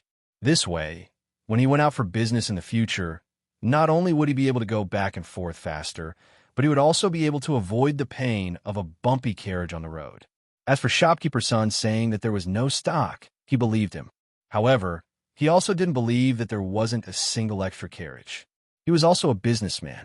He knew that businessmen would more or less keep some stock at the bottom of their chests. Therefore, Chao Wendong directly used the simplest and most crude method, throwing money at him. He didn't believe that Sun Huaiyuan wouldn't be tempted.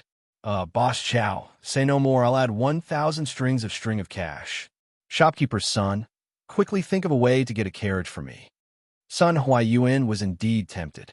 Just as he was about to say that he could use a carriage, Chao Wendong mistakenly thought that Sun Huaiyuan was going to refuse again and directly added 1,000 strings of cash. 1,000 strings of cash. Boss Chow is so rich. Boss Chow is so generous. The onlookers were shocked. No one would spend nearly twice the price to buy a carriage. No, no, no. Sun Huaiyuan waved his hand and hurriedly said, Boss Chow, this old man didn't mean it that way. To be honest, the workshop does have a few carriages in stock, but those are for my Lord Ju's wedding. This old man really doesn't dare to act on his own initiative and sell them. As for the remaining carriages, there's only one left in front of the door. Speaking up to here, Sun Huayan pointed at the carriage in front of Curious Pavilion that was previously used for customers to try out. Oh, so County Lee's man is getting married. This is truly worthy of celebration. When the time comes, this Chow will shamelessly go to the Lee estate and ask for a toast. Back in the day, Lord Lee had a lot of business dealings with this Chow. Chao Wendong nodded and smiled as he stroked his beard. He wasn't spouting nonsense. The Lee family had a few ready-made clothing stores, and it was inevitable that they would have dealings with him, the largest silk merchant in the capital. Of course, if he could use this opportunity to build a relationship with a Lord Ju, Chao Wendong felt that it would be worth it even if he had to spend an extra 2,000 strings of cash today. Therefore, he wasn't particularly interested in the carriage in front of him now. He was thinking about whether he could build a relationship with the Lee family at the wedding banquet the day after tomorrow and get familiar with him. So Lord Lee is getting married. Boss son, congratulations. Yes, that's right. Congratulations. Congratulations. When the time comes, we have to ask for a toast. The rest of the people also laughed and said happy words. Most of them were businessmen, and no one was willing to offend a Lord Ju for no reason. Hee. Thank you. Thank you. My Lord Ju has always been hospitable. He will definitely welcome Boss Chow and all of you. Boss Sun clasped his hands and said politely. He looked at the carriage in front of the door again and said hesitantly, If Boss Chow doesn't mind, I can sell this carriage to you at its original price. Don't worry, I will first send this carriage to the workshop for refurbishment. It will be sent to your residence in the afternoon. When the time comes, I guarantee that it will be exactly the same as a new carriage. When Chao Wendong heard this, his heart skipped a beat. He looked at Boss Sun and said with a forthright smile, Haha, Boss Sun's words are very good. This Chow wants this carriage. However, this Chow said earlier that I will increase the price by 1,000 strings of cash. How can I go back on my words? This Chow will buy this carriage for 2,199 strings of cash. I will have to trouble Boss Sun to send it to this old man's residence in the afternoon. Hearing him say this, the eyes of the surrounding people who were looking at the carriage suddenly dimmed. If Chao Wendong didn't want it, they would also be willing to buy this carriage at its original price. But now that Chao Wendong had raised the price so high, they were a bit hesitant. After all, the Strange Interest Pavilion would have stock in a few days. There was no need for them to waste money. Chao Wendong glanced at the expressions of those people and couldn't help but laugh inwardly. The reason he increased the price was to make the other hidden competitors withdraw. After being in the business world for so many years, how could he not see through these people's little schemes? Of course, he also had another intention, and that was to use this opportunity to gain favor in front of Li Zixuan and show his face. It could be said to be killing two birds with one stone. This. Sun Huaiyuan was still a bit inexperienced in the business world. How could he understand the open and covert struggles between these people? When he heard Chao Wendong's words, he was dumbfounded. These days, there was still a customer who would take the initiative to pay more. What? Boss Sun, are you going back on your words? Chow Wendong asked with a smile. No, it's just that. Haha, since you aren't going back on your words, then it's a deal. This Chow will send someone to deliver the money to you. Boss son, please send this old man's greetings to Lord Li. Chow Wendong laughed and said directly, without giving Sun Huayuan a chance to refute. Good. This son will definitely pass on your words. Sun Huayuan seemed to understand something as he cupped his hands and said. A sky-high price transaction was easily concluded. The two of them didn't know that this bizarre transaction had shocked everyone and spread to every corner of Chang and city at the speed of a hurricane.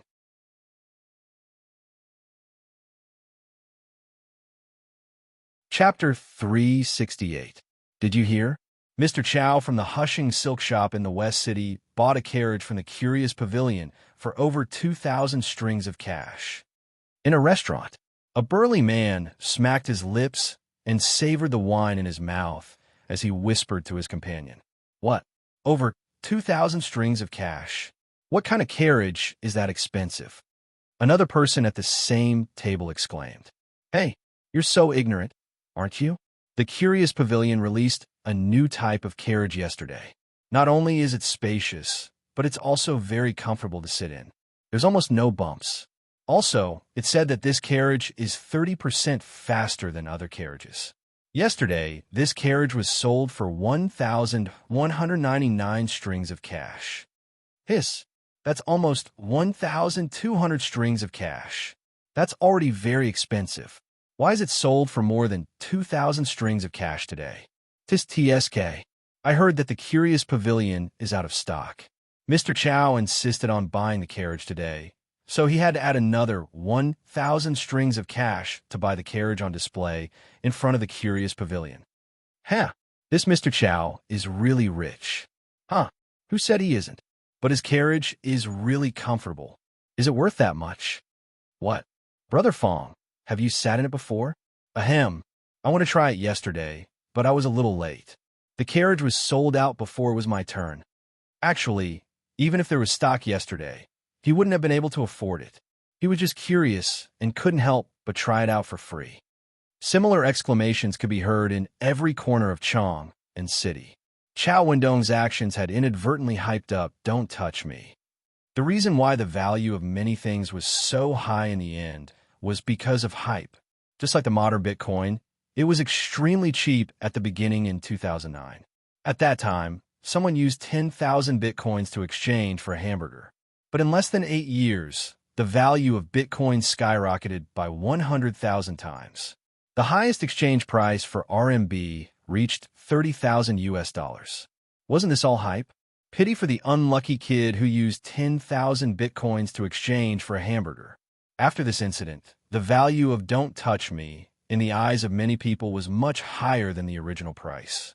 When the Strange Taste Pavilion sold "Don't touch me" again, there would be even more people who wanted to buy carriages at the Strange Taste Pavilion with the intention of picking up a bargain. West City, Drunken Immortal Inn.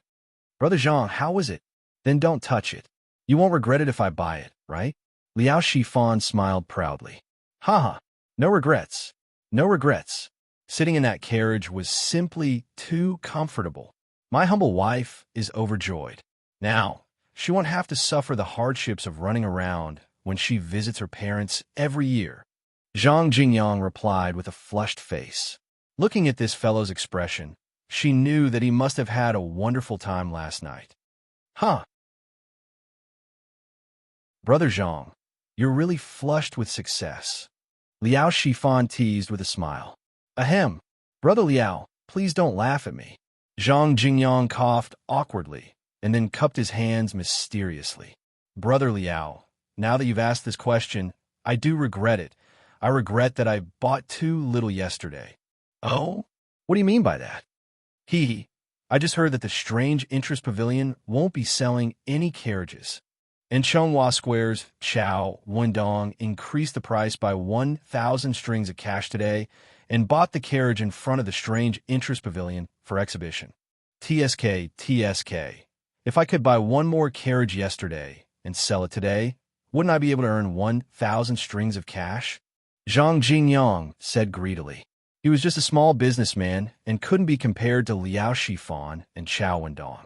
To him, a deal that could earn him 1,000 strings of cash was already very tempting. Huh, since that's the case, why don't you sell the carriage in your hands? After all, the Strange Interest Pavilion will still be selling carriages like this in the future. Liao Shifan, who had been in the business world for a long time, disagreed. He guessed that Chao Wendong was willing to pay 1,000 strings of cash because he wanted to curry favor with Li Zixuan. If Zhang Jingyang were to resell the carriage, he might not be able to earn 1,000 strings of cash. However, he could only think about it in his heart and couldn't say it out loud. Their relationship wasn't that close yet. Ugh, that won't do. What if I can't buy in the future? Wouldn't my wife cause trouble at home? I can't sell it. I definitely can't sell it. Zhang Jingyang was stunned and hurriedly shook his head. Ha! Sister-in-law is really good at managing a household. Ha ha ha! TSK. Little Xian is still the best. This carriage is worth more than 2,000 strings of cash in the blink of an eye. Ha! I can show off in front of Fong Yai and Du He later. Uncle Fong and Uncle Du definitely won't give them so much money to buy a carriage, ha! After lunch, Cheng Chumo came to his backyard and touched the carriage that Li Zixuan gave him and laughed. Obviously, he had also heard about what happened in front of the Strange Interest Pavilion. However, this idiot even knew how to show off now. He was really a genius. Young master is amazing. Cheng Chumo's page boy, Jiang Wuyun, came over and flattered him. After spending so much time with Cheng Chumo, he knew this joker's character very well. Everything had to be coaxed, otherwise everyone would have a hard time. Jiang Wuyun, won't you feel honored to be driving a carriage that costs 2,199 strings of cash in the future? Other pages don't have this kind of treatment. Cheng Chumo patted Jiang Wuyun's shoulder and laughed smugly. It's my honor. I'm deeply honored. Thank you, young master. Jiang Wuyun was stunned. When he saw the smile on Cheng Chumo's face gradually freeze, he hurriedly echoed. He was completely convinced by Cheng Chumo's brain circuit. He always thought of things that others wouldn't think of. Then do your best. I have high hopes for you. Jiang Wuyun. High hopes, my ass. Yongla Lane, Li Residence. After a bustling morning, the bedding ceremony was finally completed in a joyous and warm atmosphere. One had to admit that it was really troublesome to get married in ancient times. If it was in modern times, who would have the time and effort to find a wedding company and get everything done in one go? Although that was the case, they had nothing to do anyway. It was quite refreshing to go through the entire process of an ancient wedding. It was just a little tiring, but for the sake of this white and tender girl, everything was worth it. Li Zixuan thought to himself. After setting up a few tables and entertaining Hu Hanyun and his wife, as well as the youths of the Han family manor, they completed their mission today and returned to the Han family manor. Xian, since you've resigned, you should stay at home and prepare for the wedding these 2 days. Don't go out and cause trouble. Li Jingma glanced at his son and said worriedly after sending off the betting team sent by the Han family manor. Li Zixuan wasn't the only one who was busy with the marriage between the Han family and the Li family. Li Jingma and Mrs. Li were even busier. The two elders were handling everything. Old man Li, who was already in a terrible fix, was really afraid that his son would cause trouble at this crucial time. Father, am I the kind of person who likes to cause trouble? Don't worry. Li Zixuan's face was full of black lines. No matter how he heard it, it didn't sound right. Do you think I don't know what kind of person you are? Remember, don't cause trouble these 2 days. Li Jingma waved his hand in annoyance and went on to do other things. Li Zixuan felt even more wrong than Do Yi at this moment.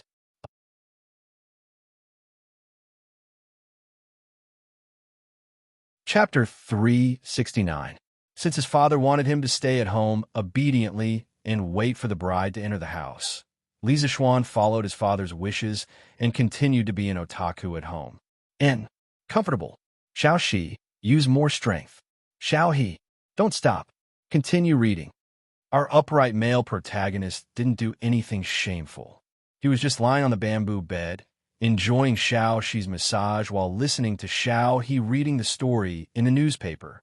Needless to say, Zhang Xiaohua's journey to immortality, written by Outer Beauty, became more and more exciting as it went on.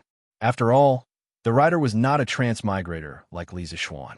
She looked at the problem from a perspective of the Tang people.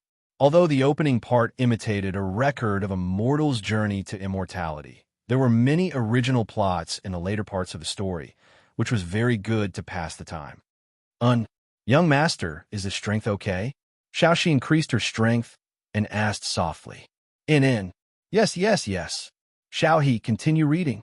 Feeling the soft and boneless hands on his back moving around his various acupuncture points, Lisa Xuan moaned comfortably. He then instructed Xiao He, who was next to him. Xiao He helplessly rolled her eyes. This young master at home was becoming more and more like a master. But what could she do? She could only obediently read. Oh. Jiang Tianwu's eyes flashed with unwillingness. He gritted his teeth and cursed, but he still fled into the distance. Although he was cruel and evil, he was only in the early stage of Foundation establishment. He definitely couldn't block the attack of a core condensation cultivator's thunderpalm. Seeing that the other party was about to escape, Yuning waved her hand and cast a spell into the blue light. Suddenly, the whole blue light boiled like a ladle of water being poured into boiling oil. A bolt of lightning as thick as the mouth of a bowl whizzed towards the other party. June 24th, early morning. The people from the Han family came to deliver the dowry. Although the Han family was not as rich as the Li family, Han Yushi's mother used to come from a rich family. When she was alive, she naturally left her rich dowry to her daughter. Gold, silver, and silk were filled with 10 large carriages. It was so dazzling that it blinded the eyes of others. Han Yushi didn't use this dowry during the most difficult time in her life. Now that she brought it to the Li family, it was enough to show how much the Han family valued this marriage. After Han Tianhu came back from the battlefield, he worked hard for many years and saved a small dowry for his daughter. Even though it wasn't as much as what Han Yushi's mother left, it still filled 5 carriages, including 3 carriages of copper coins and 2 carriages of satin. He knew that his daughter was marrying into the Li family this time. Marrying a county man was really climbing the social ladder. Therefore, in order for his daughter to live a more comfortable life in the Li family, Han Tianhu spent a lot of money on the dowry. He almost used up all the family's assets. Not only that, he also returned the extravagant betrothal gift that Lisa Xuan sent last time and added it into his daughter's dowry.